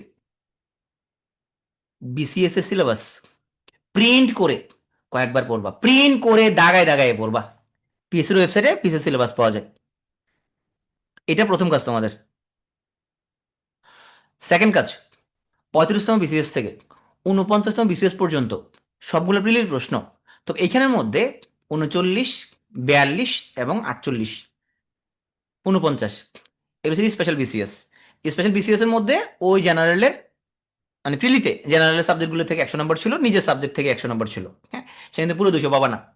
তাহলে 35তম থেকে 49 পর্যন্ত সবগুলো বিসিএস এর প্রিলির প্রশ্ন, যে কোনো জব সলিউশন বই থেকে অথবা পিটু একাডেমি ওয়েবসাইট থেকে 2 থেকে 3 বার ব্যাখ্যা সহ সলভ করবা। এটা তোমার প্রথম কাজ। এটা কেন করবা? এটা করলে বুঝতে পারবা যে বিসিএস এ কেমন প্রশ্ন আসে। বিসিএস কোনো প্রশ্ন আসমান থেকে দেয়নি, এটা রকেট সায়েন্সও না, যে এটা কেমন প্রশ্ন আসে তোমার মতো আইডিয়াটা ডেভেলপ করবে। এটা মাস্ট, এই দুইটা মাস্ট। দেখো, এই দুটো হচ্ছে মূলত অজু। তো অজু যদি তুমি না করো, এক লোক হুজুর বলছে যে, মানে এরকম একটা ব্যাপার আছে যে কেউ যদি টানা 40 দিন যদি তোমার জামাতে নামাজ আদায় করে, তাহলে সে নামাজি হয়ে যায়। তো একটা নামাজ কালাম পড়ে না, হুজুর বলছে তুমি একটা কাজ করো, তুমি প্রত্যেকদিন যদি 5 ওয়াক্ত নামাজ পড়ো জামাতে, তাহলে তোমাকে 1000 টাকা করে দিব। তো ওই লোকটা চিন্তা করছে যে হুজুর যেহেতু আদা করছে দিবে, তো সে জামাতে নামাজ আদায় করা শুরু করছে। একদিন, 2 দিন, 3 দিন, 4 দিন, 5 দিন, 6 দিন পড়তে পড়তে 40 দিন হয়ে গেছে। তো এরপরে লোকটা হুজুরকে বলছে, হুজুর আমাকে 40,000 টাকা দেন। বুঝতে বলছো কিসের টাকা? তোমাকে আমি একটা ভালো অভ্যাস প্র্যাকটিস করাইলাম, তুমি তো জান্নামে যাইতা, তুমি 40 দিন তুমি যে নামাজ পড়ছো আমাদের সাথে, তুমি এখন জান্নাতে যাইতে পারবা। হ্যাঁ, আমি তোমার ভালো অভ্যাস ফর্ম করে দিলাম, তুমি আমার জন্য দোয়া করবো, উল্টা টাকা যাচ্ছ কেন? লোকটা বলছে, হুজুর আমি জানতাম আপনি টাকাটা দিবেন না, আমি নামাজ পড়ছি ঠিক আছে, কিন্তু উজু একদিনই করি নাই। হুম। তো এখন তোমরা যদি বিসিএস সিলেবাসটা যদি না পড়ো কয়েকবার, আর 35তম থেকে 49তম পর্যন্ত কি কি প্রশ্ন আসছে এগুলো যদি সলভ না করে বিসিএস এর প্রস্তুতি শুরু করতে যাও, তার মানে তুমি হচ্ছে অজু না করে নামাজ পড়া শুরু করলা, কোনো লাভ হবে না। ওকে, এই দুইটা আগে করবা, তাহলে তুমি বুঝতে পারবা যে আসলে আসলে বিসিএস এর প্রশ্নগুলো কেমন হয়। এখন আসো, বিসিএস পরীক্ষায় এখানে 200 নম্বরের মধ্যে কিছু কিছু সাবজেক্ট, যেগুলো প্রশ্ন অনেক কঠিন করতে পারে, ঘুরে পেঁচে অনেকভাবে দিতে পারে। আর কিছু কিছু সাবজেক্ট একদম সলিড নম্বর, ঘুরে পেছনে কিছু না, যা পড়বা তাই পাবা। এরকম কি কি আছে? এরকম আছে, ম্যাথ মেন্টালের 35, কম্পিউটার সিটি 15, বিজ্ঞানের 15, টোটাল টোটাল 65। এই 65 নম্বরের মধ্যে তোমাকে ভালো করতে হবে। ভাই আমি তো আর্টসে পড়ছি, আমার জন্য কি করণীয়? আমি তো জিকে দিয়ে সারা দিব? না, তুমি জিকে দিয়ে সারাইতে পারবে না। জিকে এমন কঠিন কোশ্চেন আসবে তুমি দেখোই না এগুলা। বাংলা সাহিত্য এমন কঠিন কোশ্চেন আসবে তুমি দেখোই নাই। কিন্তু ম্যাথ মেন্টাল, বিজ্ঞান আইসিটি, এখানের মধ্যে ঘুরানোর পেছনের কিছু নাই, সলিড নম্বর এখানে পেয়ে যাবা। এখানে তোমাকে বেশি নম্বর তুলতে হবে, রিটেনেও সেম, রিটেনেও বিজ্ঞান এবং ম্যাথের মধ্যে অনেক নম্বর তুলতে হবে। এই জন্য তোমরা দেখবা যে ভালো ভালো ক্যাডারের মধ্যে ইঞ্জিনিয়ার এত বেশি কেন, কারণ ওরা ম্যাথ মেন্টাল, তারপরে তোমার হচ্ছে বিজ্ঞান আইসিটিতে ভালো নম্বর তুলতেছে। সায়েন্স ফ্যাকাল্টির লোকজনের এত আধিপত্য কেন? কারণ ওরা ম্যাথ মেন্টাল বিজ্ঞান আইসিটিতে ভালো। কিছুদিন প্রশ্ন আসছিল লেভেল প্লেইং ফিল করার জন্য, যে ম্যাথ নম্বর কমা দেওয়ার জন্য। হ্যাঁ, আর্টসের জন্য সুবিধার জন্য ম্যাথ নম্বর কমা দেওয়ার জন্য বলছে। পিএসসি কি বলছে, ম্যাথ নম্বর বাড়া দিছে উল্টা। 50তম বিসিএস ম্যাথ উল্টা আরো 5 নম্বর বাড়া দিছে। পিএসসি তো কথা শুনেই নাই। তাহলে এক্ষেত্রে এটা বলার কোনো সুযোগ নাই যে ভাই আমরা আর্টসে পড়ছি, আমাদের জন্য তাহলে বিজ্ঞান এত কঠিন কঠিন জিনিস, আইসিটি এগুলো আমরা কেমন বলবো, এটা বলার কোনো সুযোগ নাই। তাহলে তুমি চিন্তা করবা যে তোমার সায়েন্সের যে ফ্রেন্ড, ও 9, 10, 11, 12 বিজ্ঞান পড়ে হয়তো বিজ্ঞান মোটামুটি শিখছে, তো তুমি এখন থেকে শুরু করো। তুমি যেহেতু তোমাকে স্কিপ করার কোনো সুযোগ নাই। আমি মনে করি যারা হচ্ছে যে মধ্যবিত্ত খুবই, যাদের তোমার ব্যবসা বাণিজ্য করার জন্য যে টাকা পয়সা লাগবে সেটা সুযোগ নাই, আমাদের একটা ওয়ে, সেটা হলো অনেক বেশি পড়াশোনা করা। পড়াশোনা করে তারপরে তোমার হচ্ছে যে চাকরি বাকরির জন্য অ্যাপ্লাই করা। পড়াশোনা ছাড়া তো আমাদের কোনো অ্যাসেট আসলে নাই। আমরা যা দিয়ে নিজের ভাগ্য পরিবর্তন করতে পারি সেটা হলো পড়াশোনা। এছাড়া আর তো কোনো ওয়ে নাই। উদ্যোক্তা হতে যারা বলে, মিথ্যা কথা উদয়। তুমি উদ্যোক্তা হবা, তোমার টাকা কে দিবে? ফ্যামিলি থেকে টাকা দিবে না, ব্যাংকে যাবে ব্যাংক লোন দিবে না, তোমার কেউ টাকা দিবে না তোমার। ওইগুলো মোটিভেশনাল স্পিক, যে উদ্যোক্তা হও, সব উদ্যোক্তা হও। ওগুলো রাষ্ট্র তোমার জন্য চাকরি ব্যবস্থা করতে পারতেছে না, তো মোটিভেশন দিচ্ছে আপনার উদ্যোক্তা হন। উদ্যোক্তা হতে হলে আমার কে টাকা দিবে? তাইলে এই বাস্তবতা মেনে নাও যে তুমি যেই ফ্যাকাল্টি থেকে পড়াশোনা করো না কেন, তোমাকে বিজ্ঞান কষ্ট আমরা জানি, আইসিটিও কষ্ট আমরা জানি, বিজ্ঞান আইসিটি ম্যাথ মেন্টাল এখানে তোমাকে ভালো করতেই হবে, কিছু করার নেই। আমরা এখন তোমার গাইডলাইনগুলো দিব। শুরু করা যাক দাবার করে ম্যাথ মেন্টাল অ্যাবিলিটি। আমরা বিশ্বাস করি কেউ যদি খুব ভালোভাবে প্র্যাকটিস করে ম্যাথ মেন্টাল, তাহলে 35-এ 25+, আরো বেশি পাওয়া সম্ভব এখানের মধ্যে। তাহলে তিনটা গ্রুপে যদি ভাগ করি, ছোটবেলায় ম্যাথে ভালো ছিল, এখনো ভালো, আগে ভালো ছিল, এখন হয়তো ভুলে গেছো। আর একটা গ্রুপ আগেও ভালো ছিল না, এখনো ভালো না। কে কোনটা করবা? যারা আগে থেকে ম্যাথে ভালো, হাই স্কুল এবং ইন্টারমিডিয়েটে ম্যাথে ভালো, এখনো ভালো, বিশেষ করে ইঞ্জিনিয়াররা, তাইলে তুমি এখন 9, 10, 11, 12 ম্যাথ করা লাগবে না। তুমি যদি বিসিএস এর যে কোনো একটা ম্যাথ বই নাও, নিয়ে ম্যাথগুলো সলভ করে ফেলবা, শেষ তোমার মোটটা। কারণ তুমি আগে ভালো ছিল, এখনো ভালো। যারা আগে ভালো ছিল এখন ভুলে গেছে, বেশিরভাগ ডাক্তাররা। ডাক্তাররা ছোটবেলায় ম্যাথে ভালো ছিল, যেহেতু সেও জিপিএ 5 পাইছে, কিন্তু এখন ম্যাথটা ভুলে গেছে। বা অন্য ফ্যাকাল্টির লোক, বায়োলজিক্যাল সায়েন্সের লোকজন যারা আগে ভালো ছিল, এখন হয়তো একটু ভুলে টলে গেছে, বা টিউশন করে না, ম্যাথ ভুলে গেছে। কি করবা? তুমি সময় বাঁচানোর জন্য কোথাও ম্যাথ কোর্স করতে পারো, কারণ তুমি এখন নিজে নিজে করতে গেলে অনেক টাইম লাগবে। এরপর বিসিএস যে কোনো ম্যাথ বই থেকে তুমি ম্যাথ সলভ করে ফেলবা, তোমার 9, 10, 11, 12 এরকম করা লাগবে না। বিসিএস যে কোনো একটা ম্যাথ বই কিনবা, ম্যাথ সলভ করে ফেলবা এবং কোথাও ম্যাথ কোর্স করতে পারো। এখন আসল লাস্ট গ্রুপ, ম্যাথে তুমি ছোটবেলায় ভালো ছিল না, এখনো ভালো না। আগে বাস্তবতা মেনে নাও, রিয়েলিটি মানে নাও। ম্যাথে ভালো করা ছাড়া বিসিএস ভালো ক্যাডার পাবে, এটা যদি কেউ তোমাকে বলে, এটা আসলে তোমাকে সান্ত্বনা দিচ্ছে। তুমি নাহলে কানবা। হ্যাঁ, ও সান্ত্বনা দিচ্ছে। আমি অনেক সময় সান্ত্বনা দিই। ধরো যারা একদম শেষ মুহূর্তে যারা আসে, পরীক্ষার 2 মাস আছে, তাই আমি বলি যে তুমি গিয়ে আজ ম্যাথ করা লাগবে না, ম্যাথ করা ছাড়া অন্যগুলো চেষ্টা করো। আমি শুধু সান্ত্বনা দিচ্ছি এটা। আমি জানি ও পাস করার চান্স খুবই কম ম্যাথ ছাড়া। তাহলে যারা বলে যে ম্যাথ তুমি দরকার নাই, তুমি হচ্ছে অন্যগুলা ভালো করে ট্রাই করো, তো জিকে ভালো করে পড়ো, ওই তুমি সাহিত্য দিয়ে কাভার করে ফেলবা, সান্ত্বনামূলক কথাবার্তা। বাস্তবতা হচ্ছে ও ভালো কাটার পাবে না। তাহলে আগে বাস্তবতা মেনে নাও, তুমি এখন ম্যাথ ভালো করে করতে হবে। তাহলে যেহেতু তুমি আগে ভালো ছিল না, তুমি ক্লাস 7 থেকে শুরু করো। টার্গেট নাও যে তুমি 1 মাস ক্লাস 7-এর বই শেষ করবা, 1 মাসে ক্লাস 8 শেষ করবা, 2 মাস ক্লাস 9-এর বই, 2 মাস ক্লাস 10-এর বই। ইন্টারমিডিয়েটের এখান থেকে তোমার আসবে প্রবাবিলিটি, তারপর তোমার হচ্ছে পারমুটেশন কম্বিনেশন, হ্যাঁ, কোঅর্ডিনেট জিওমেট্রি, এগুলো এরপরে তুমি করবা। যে তুমি আগে ভালো ছিল না, তোমাকে প্রিভিয়াস তোমার যে কর্জ, এই কর্জ পরিশোধ করতে হবে, এগুলো আগে করে আসবা। তুমি প্রত্যেকদিন 1 ঘন্টা ম্যাথের জন্য রাখতে পারো, কারণ বাস্তবতা হচ্ছে তুমি ম্যাথ ছাড়া চাকরি পাবা না, ব্যাংকও সম্ভব না, বিসিএস সম্ভব না। তুমি ম্যাথে যে কোনো একটা চ্যাপ্টার করার আগে ইউটিউবে ভিডিও দেখতে পারো, আমাদের পিটিউর ইউটিউব চ্যানেল অনেক ভিডিও আছে, ওগুলো দেখতে পারো। আমি মনে করি কোর্স করা উচিত, যারা ম্যাথে আগে ভালো না এখনো ভালো না, ওরা কোর্স করা উচিত, নাহলে তোমার প্রচুর সময় নষ্ট হবে। আসলে বিজ্ঞান তার রিয়েলিটি মানে নাও, তুমি যেই ফ্যাকাল্টির হবা হোক না কেন, বিজ্ঞান ভালো করা লাগবে। বিজ্ঞান মুখস্থ করার চেষ্টা করে লাভ হবে না।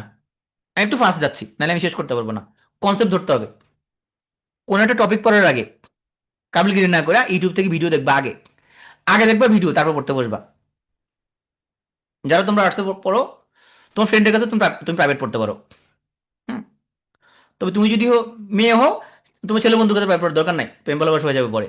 তুমি মেয়ের কাছে পড়ো, ছেলের কাছে পড়ো। হ্যাঁ, তো এখন বাংলাদেশে সবই সমস্যা। ছেলের কাছে পড়লো নাকি অনেক সমস্যা। এখন ভাই কোন দিকে যাবো ভাই, পরে আমার ধরবে, কয় আপনি ছেলের সাথে ছেলের কথা বলছেন কেন? ভাই যেটা ভালো লাগে করো, তবে যাতে ডিস্ট্রাকশন যাতে না আসে। হ্যাঁ, এটা একটা ভালো জিনিস।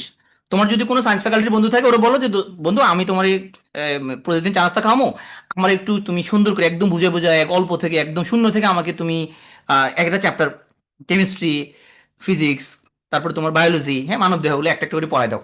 এটা লজ্জার কিছু না, বন্ধুদের প্রাইভেট পড়তে পারো, ডেলি 1 ঘন্টা করে প্রাইভেট পড়ো, হ্যাঁ, কোথাও কোর্স করতে পারো।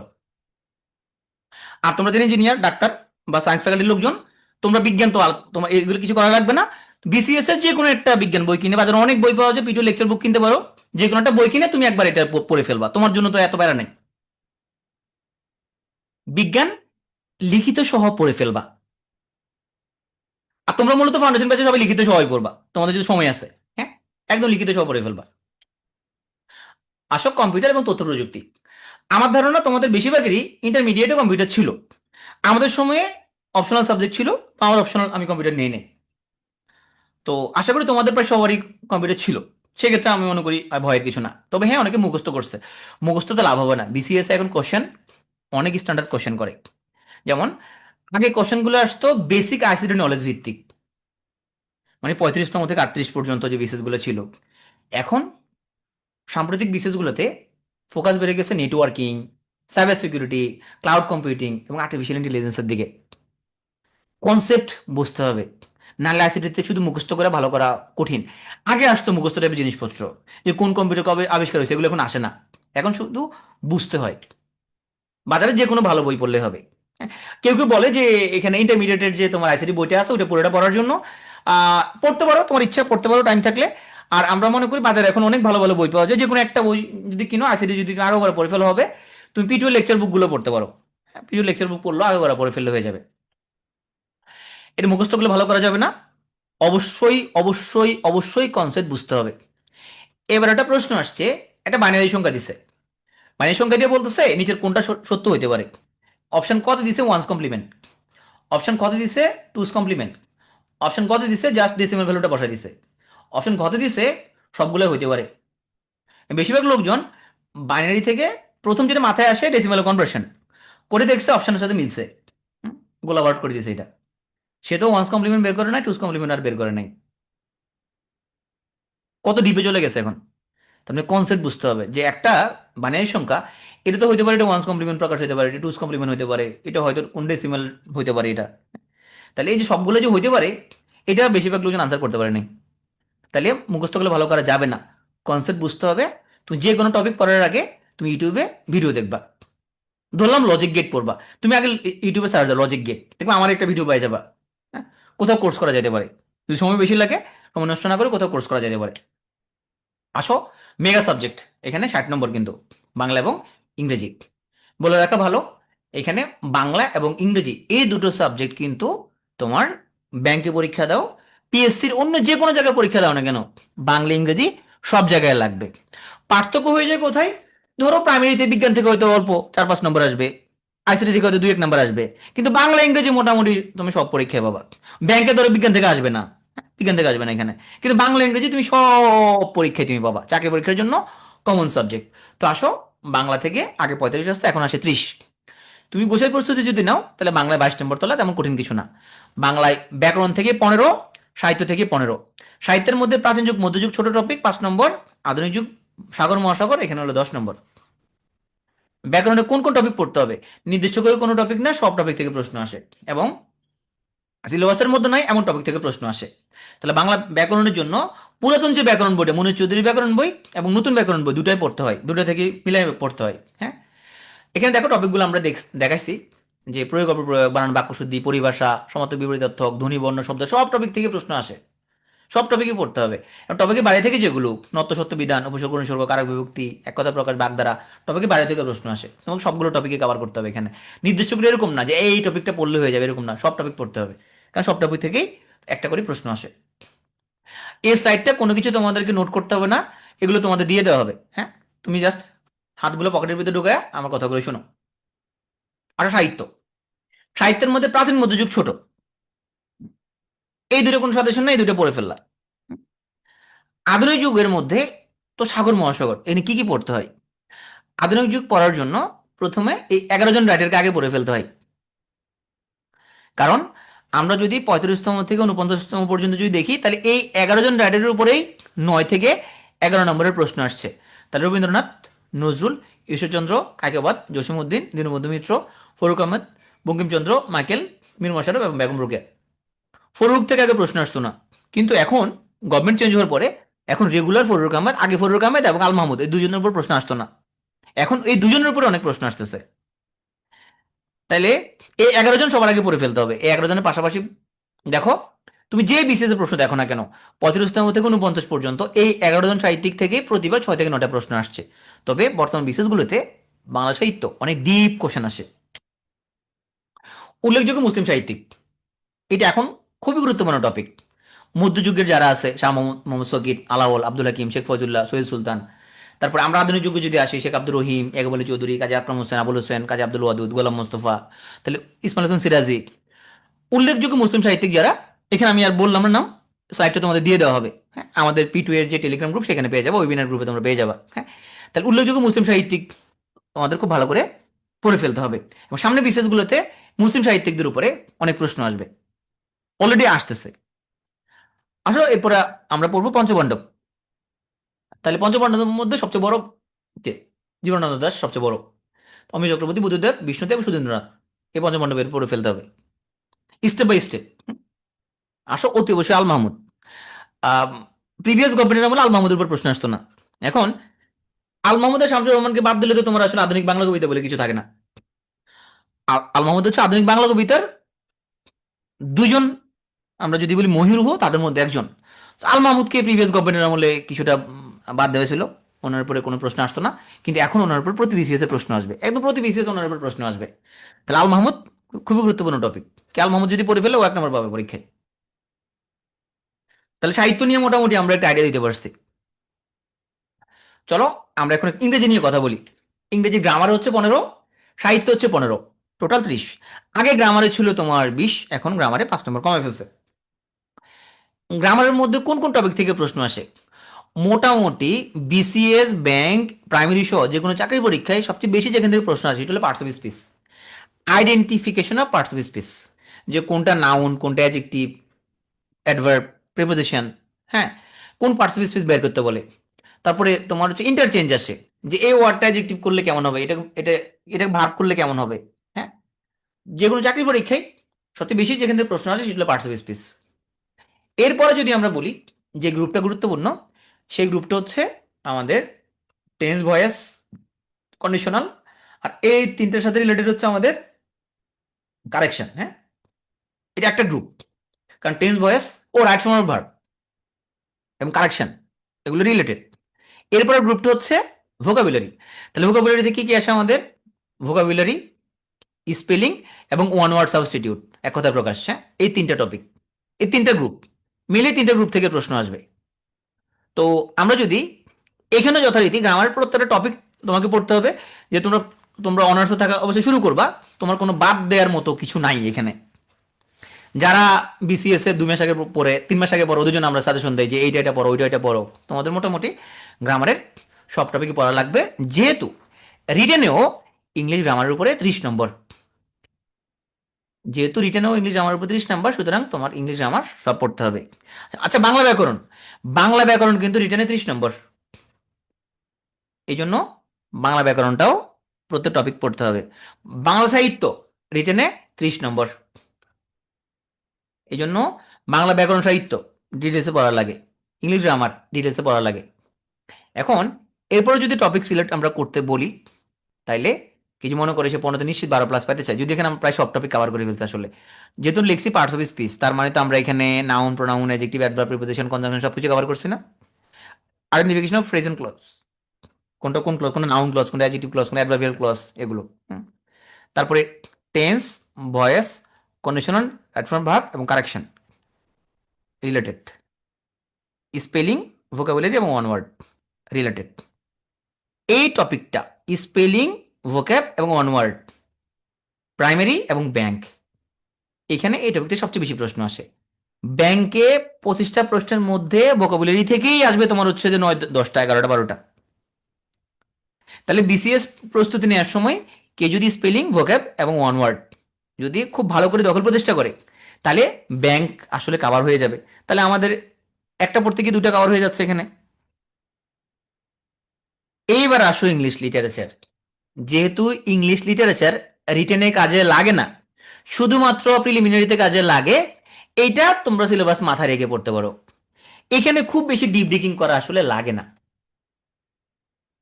এখানে মোটামুটি সিলেবাসে যাদের যাদের নাম আছে ওগুলা পড়লে হয়।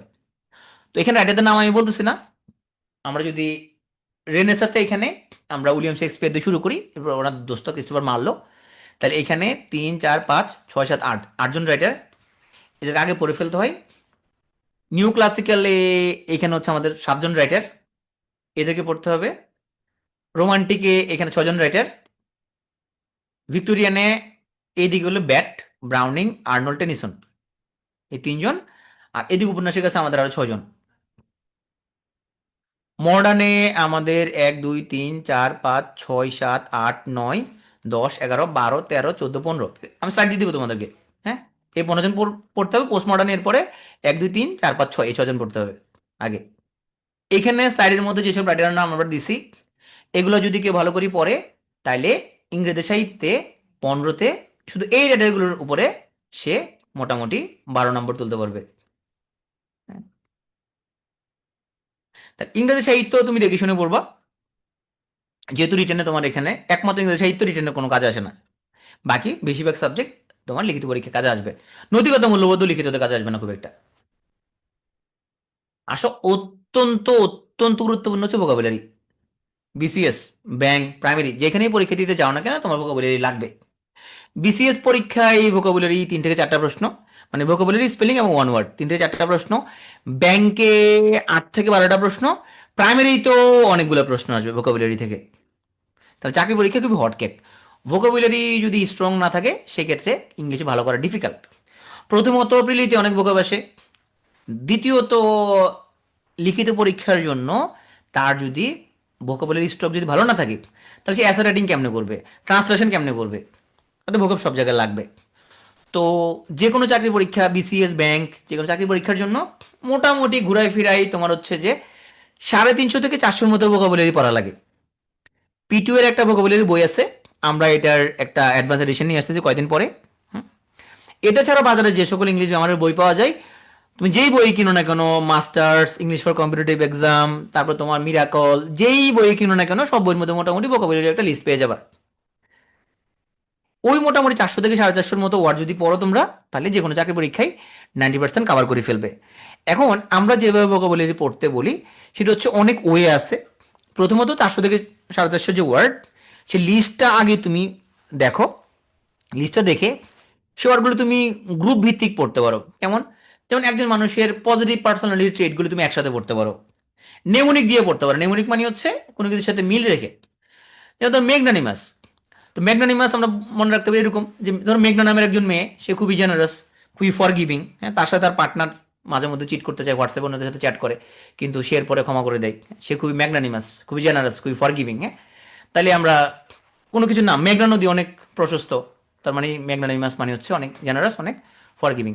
বেন অর্থ হচ্ছে গুড, বেন ওয়ার্ড হলো গুড, তাহলে বেন যা পাবা বেন মানে হচ্ছে গুড। তাহলে বেনেবল মানে কাইন্ড অথবা চ্যারিটেবল। তাহলে এমিয়েবল, তুই মনে রাখতে পারো এমিয়েবল মধ্যে কি আছে, আমি অ্যাবল।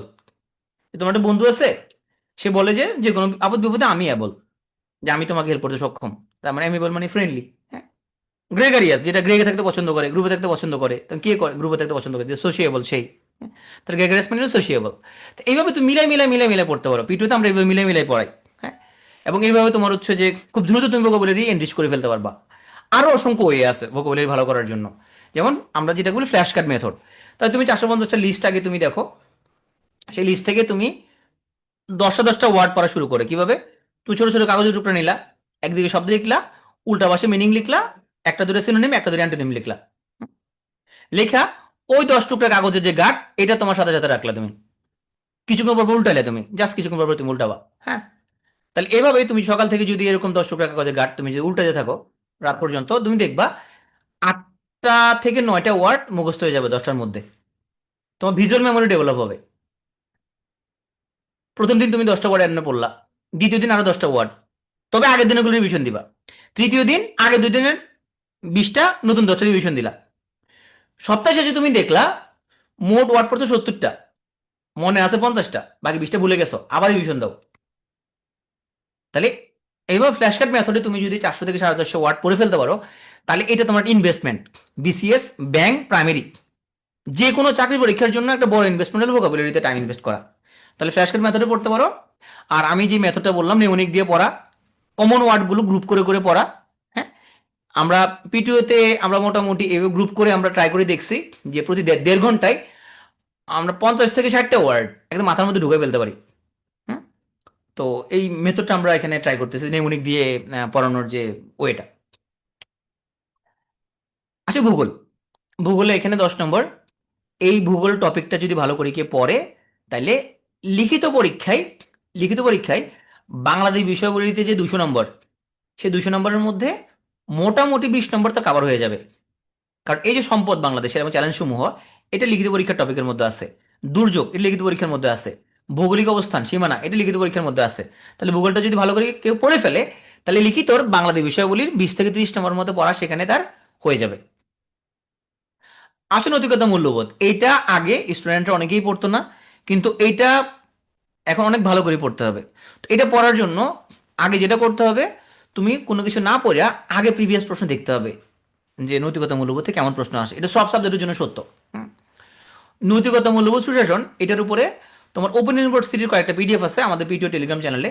পিটিও অফিসিয়াল টেলিগ্রাম চ্যানেল, সেখানে ফাইল সেকশনে যাবা, ফাইল সেকশনে পেয়ে যাবে, সেখানে পাবা। অথবা তুমি গুগলে সার্চ দিবা যে নৈতিকতা বাংলাদেশ ওপেন ইউনিভার্সিটি, মূল্যবোধ বাংলাদেশ ওপেন ইউনিভার্সিটি, সুশাসন বাংলাদেশ ওপেন ইউনিভার্সিটি। তাহলে ওদের ফাইলগুলো পড়লা। বাজারে এখন বেশ ভালো ভালো বই পাওয়া যায়, পিটিও লেকচার বুকও তুমি কালেক্ট করতে পারো, সেগুলো থেকে পড়ে ফেলতে পারো। নৈতিকতা মূল্যবোধে বর্তমানে 15 নম্বর। যারা পলিটিক্যাল সায়েন্সের লোক তাদের জন্য তো সহজই। তাহলে এখানে কনসেপ্ট বুঝতে চেষ্টা করতে হয়। তুমি যে কোনো টপিক পড়ার আগে ইউটিউবে ক্লাস দেখতে পারো, তুমি কোথাও কোচিং করলে মনোযোগ দিয়ে ক্লাস করতে পারো। আসো, তোমাদের যেটা নিয়ে খুব আকর্ষণ ছিল বাংলাদেশ বিষয়াবলী, আগে ছিল 30, এখন হচ্ছে 25। এখানে আমাদের কিছু টপিকগুলো অনেক বড়, যেমন ইতিহাস, এখানে মোট 6 নম্বর। তাহলে প্রাচীন কাল থেকে শুরু করে বর্তমান 2024 সাল, যে তোমার জুলাই বিপ্লব ওই পর্যন্ত যদি ধরি আমরা, বা তুমি যদি 2025 সাল পর্যন্ত যদি ধরো, তাহলে কি অনেক বড় সিলেবাস। এখানে 6 নম্বর। কিছু টপিক আছে যেখানের মধ্যে সময় কম লাগবে, কি তুমি অনেক দ্রুত তুমি কভার করতে পারবা। কৃষি 2 নম্বর, জনসংখ্যা 2 নম্বর, অর্থনীতি 2 নম্বর, শিল্প বাণিজ্য 2।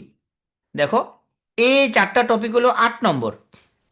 এই 4টা টপিক পড়তে তোমার যতক্ষণ সময় লাগবে, তার চেয়ে কয়েক গুণ সময় লাগবে এই 6 নম্বরের জন্য পড়তে। কিন্তু পড়তে হবে, তোমরা তো মাত্র শুরু করবা, তুমি তো সবকিছুই পড়বা আসলে। দেখো, কিন্তু আমি তোমাকে টেকনিকটা দেখা দিচ্ছি। সংবিধানের সাথে রিলেটেড হচ্ছে সরকার এবং রাজনৈতিক ব্যবস্থা, এই 3টা টপিক রিলেটেড। সংবিধান ভালো করে পড়তে গেলে তখন তুমি দেখবা যে তোমার হচ্ছে যে আইনসভার গঠন কেমন, হ্যাঁ, বিচার বিভাগের গঠন কেমনে, প্রধান বিচারপতি কেমনে নিয়োগ হয়, হ্যাঁ, সবগুলো। তাহলে সংবিধান, রাজনৈতিক ব্যবস্থা, সরকার ব্যবস্থা, এই 9 নম্বর রিলেটেড। এই 8 নম্বর পড়তে যতক্ষণ সময় লাগবে, তার জন্য কম সময় লাগবে এই 9 নম্বর পড়তে। ইউটিউবে আমাদের অসংখ্য ক্লাস আছে এই টপিকগুলোর উপরে, বাজারে যে কোনো ভালো বই থেকে পড়তে পারো। খুবই গুরুত্বপূর্ণ টপিক। রিটেনেও কিন্তু সংবিধান এবং সরকার ব্যবস্থা থেকে 20 নম্বরের মতো কভার হবে। যেটা নিয়ে তোমাদের সবচেয়ে বেশি আফসোস সেটা হচ্ছে সাম্প্রতিক কেমন আসে বিসিএস এ। তুমি দেখো 2 নম্বর আসে মাত্র। বিশ্ববিদ্যালয়ের ভর্তি পরীক্ষায় যেরকম সাম্প্রতিক আসে, বিসিএস এ এরকম সাম্প্রতিক আসে না। বাংলাদেশ আন্তর্জাতিক মিলায়া বিসিএস এ সাম্প্রতিক আসে ম্যাক্সিমাম 4 থেকে 5 নম্বর, ম্যাক্সিমাম 4 থেকে 5 নম্বর। বিসিএস এর প্রশ্ন অনেক বেশি স্ট্রাকচার্ড। বিশ্ববিদ্যালয় ভর্তি পরীক্ষার মতো এখানে 8 নম্বর সাম্প্রতিক এরকম আসে না বিসিএস এ। কারণ সাম্প্রতিকটা নিয়ে তো তোমাদের টেনশন, ভাই কারেন্ট অ্যাফেয়ার্স মুখস্থ করতে হবে কিনা, রেগুলার রেগুলার সাম্প্রতিক পড়তে হবে। সাম্প্রতিক থেকে বাংলাদেশ বিষয়গুলিতে মাত্র 2 নম্বর, আন্তর্জাতিকে এরকমই তাও 2 নম্বরের মতো আসবে। সব মিলে তোমার 3 থেকে 4, এর বেশি সাম্প্রতিক সাধারণত আসে না। তাহলে এটা নিয়ে টেনশন করার কোনো কারণ নেই। আসো আন্তর্জাতিক নিয়ে।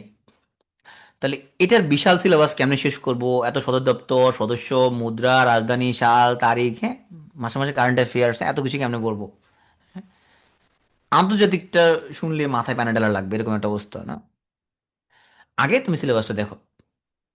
তাইলে এখানে, সরি, এখানে 5 করি হবে, এখানে প্রতিটাতে 5 করি হবে। যেটা এখন 25 হয়ে গেছে। তাহলে আমার এখানে জানা লাগছে সবগুলো তুমি একটু তোমার 25% স্কোর বেড়ে যাবে।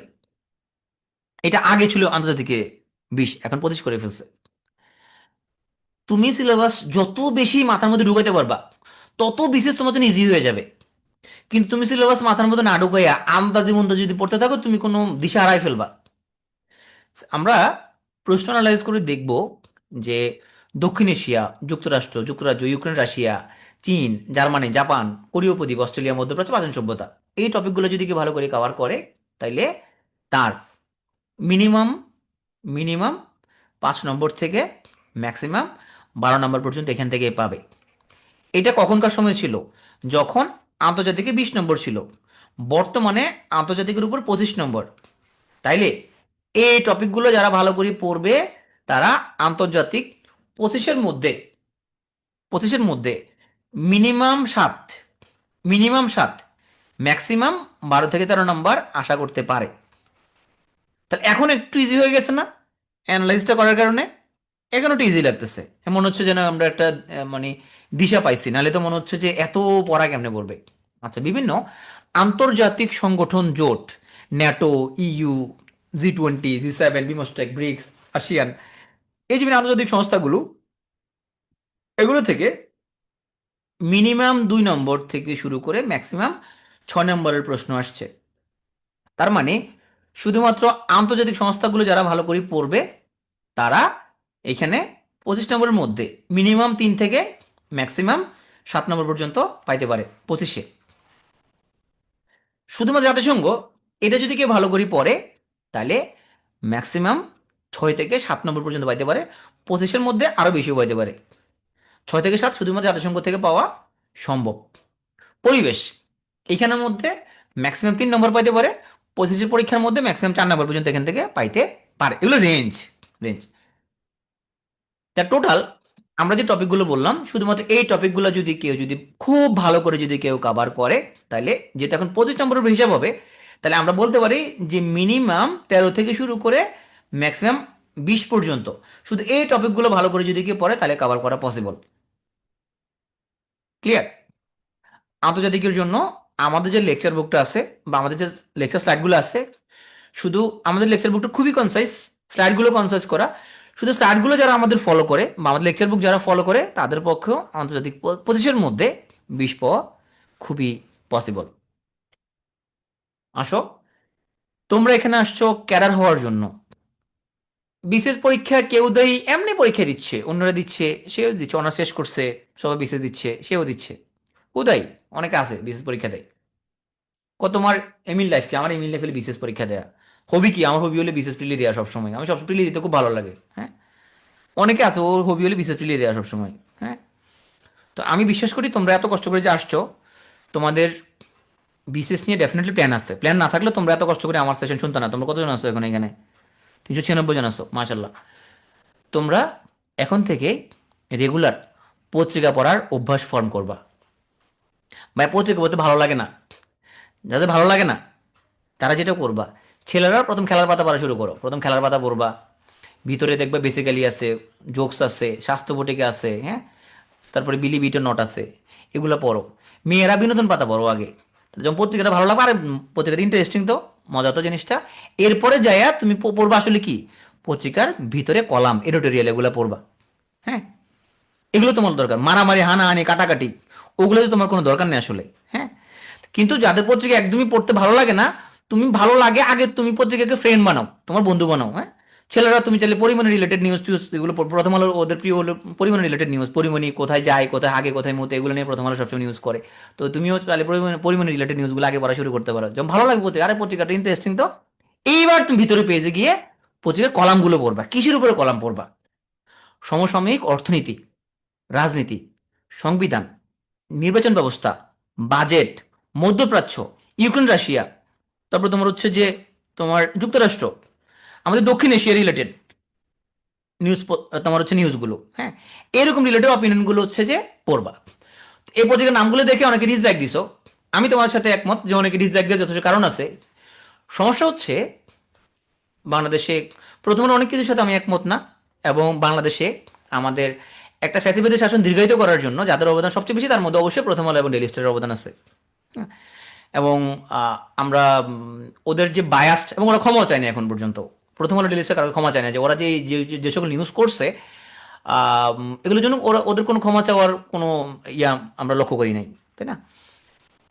দুঃখজনক হচ্ছে বাংলাদেশে প্রথম আলো ডেইলি স্টার হচ্ছে ভালো পত্রিকা নাই। যদি হইতো আমি তোমাদের সাজেশন দিতাম। কারণ তুই বল ভাই কেন নাই? কারণ অন্য পত্রিকাগুলো সাংবাদিকদের বেতন দেয় না বেশি। এরা যে পরিমাণ স্যালারি দেয় অন্য কোনো পত্রিকা স্যালারি দেয় না। তুমি যদি কেউ থাকে আত্মীয় স্বজন, তুমি খোঁজ নিও। এই পত্রিকাগুলো এত বেশি স্যালারি দেওয়ার কারণে ওরা ভালো ভালো মেধাগুলো হায়ার করতে পারে। এই জন্য ওদের কলাম টলাম ভালো, বুঝতে পারছো?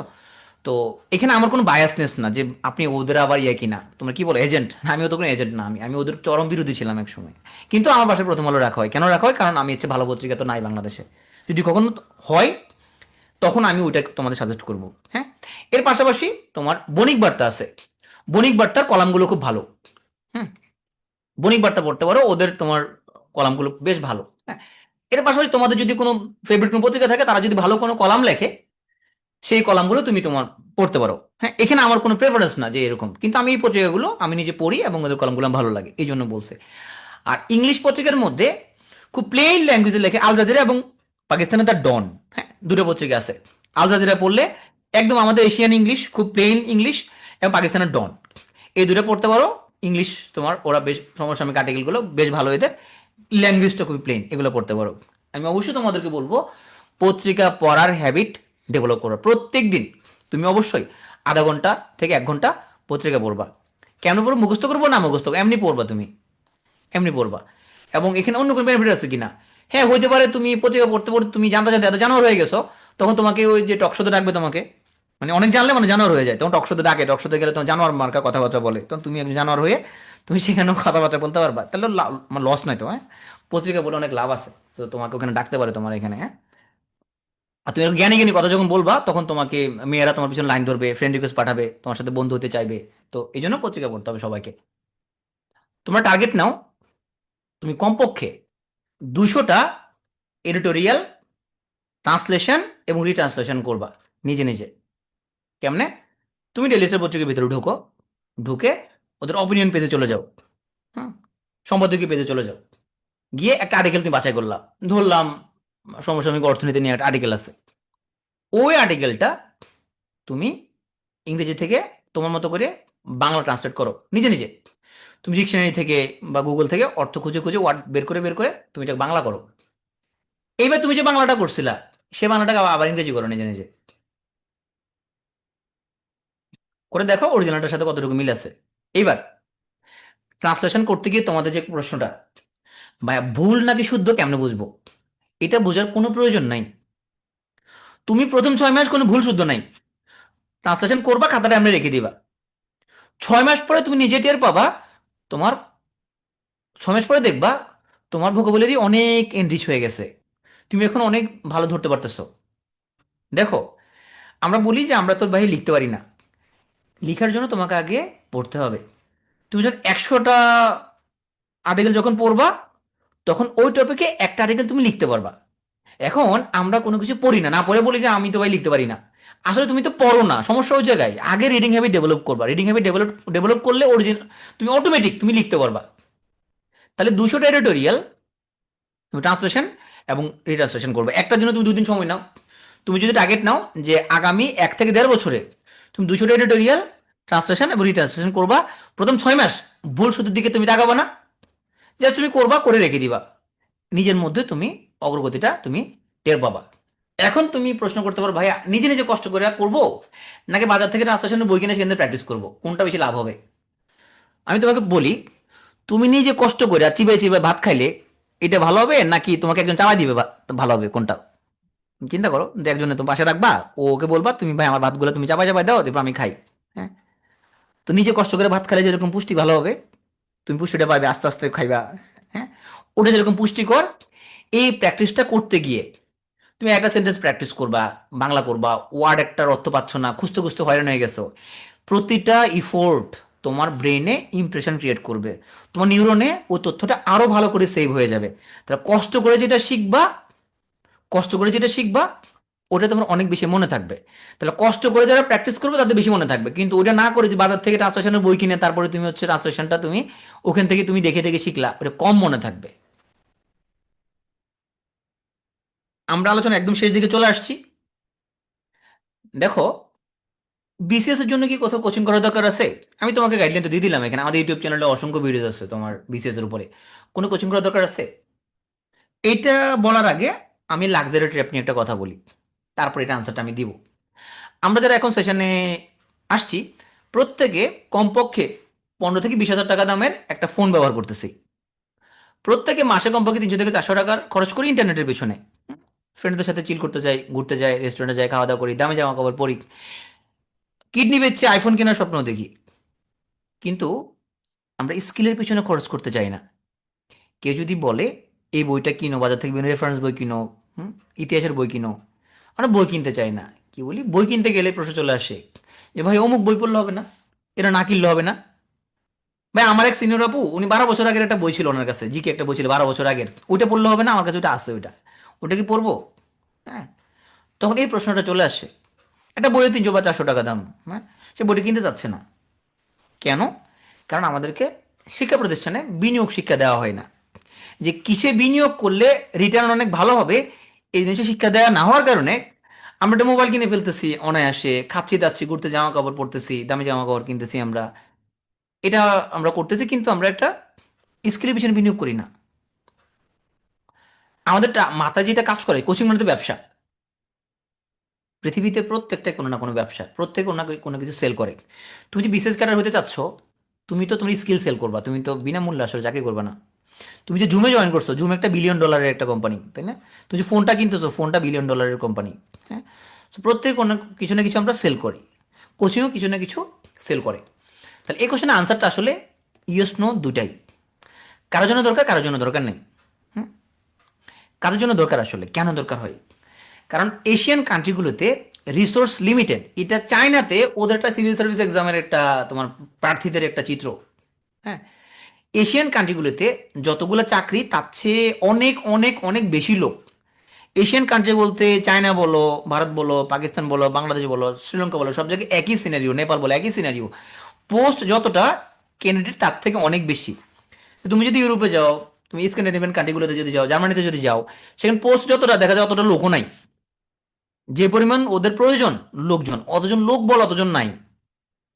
তাহলে সেটা বাস্তবতা, এশিয়ান বাস্তবতা কিন্তু ডিফারেন্ট। এটা ইন্ডিয়ান সিভিল সার্ভিস এক্সামের একটা চিত্র এখানে। হ্যাঁ, এশিয়ান কান্ট্রিগুলোতে আসে আসলে কোচিং এর প্রয়োজনীয়তা। এখানে একটা দেখতে পাচ্ছ কুমন। কুমন হচ্ছে জাপানের সবচেয়ে বড় কোচিং সেন্টার, বিশ্বের 40টা দেশে ব্রাঞ্চ আছে। জাপানে বেশিরভাগ বাচ্চা কোচিং এ পড়ে, সাউথ কোরিয়াতে বেশিরভাগ বাচ্চা কোচিং এ পড়ে। কারণ আমাদের এশিয়ান কান্ট্রিগুলোতে একটা চাকরির জন্য অনেক বেশি কম্পিটিশন। তো কোচিং আসলে করতেছে কি?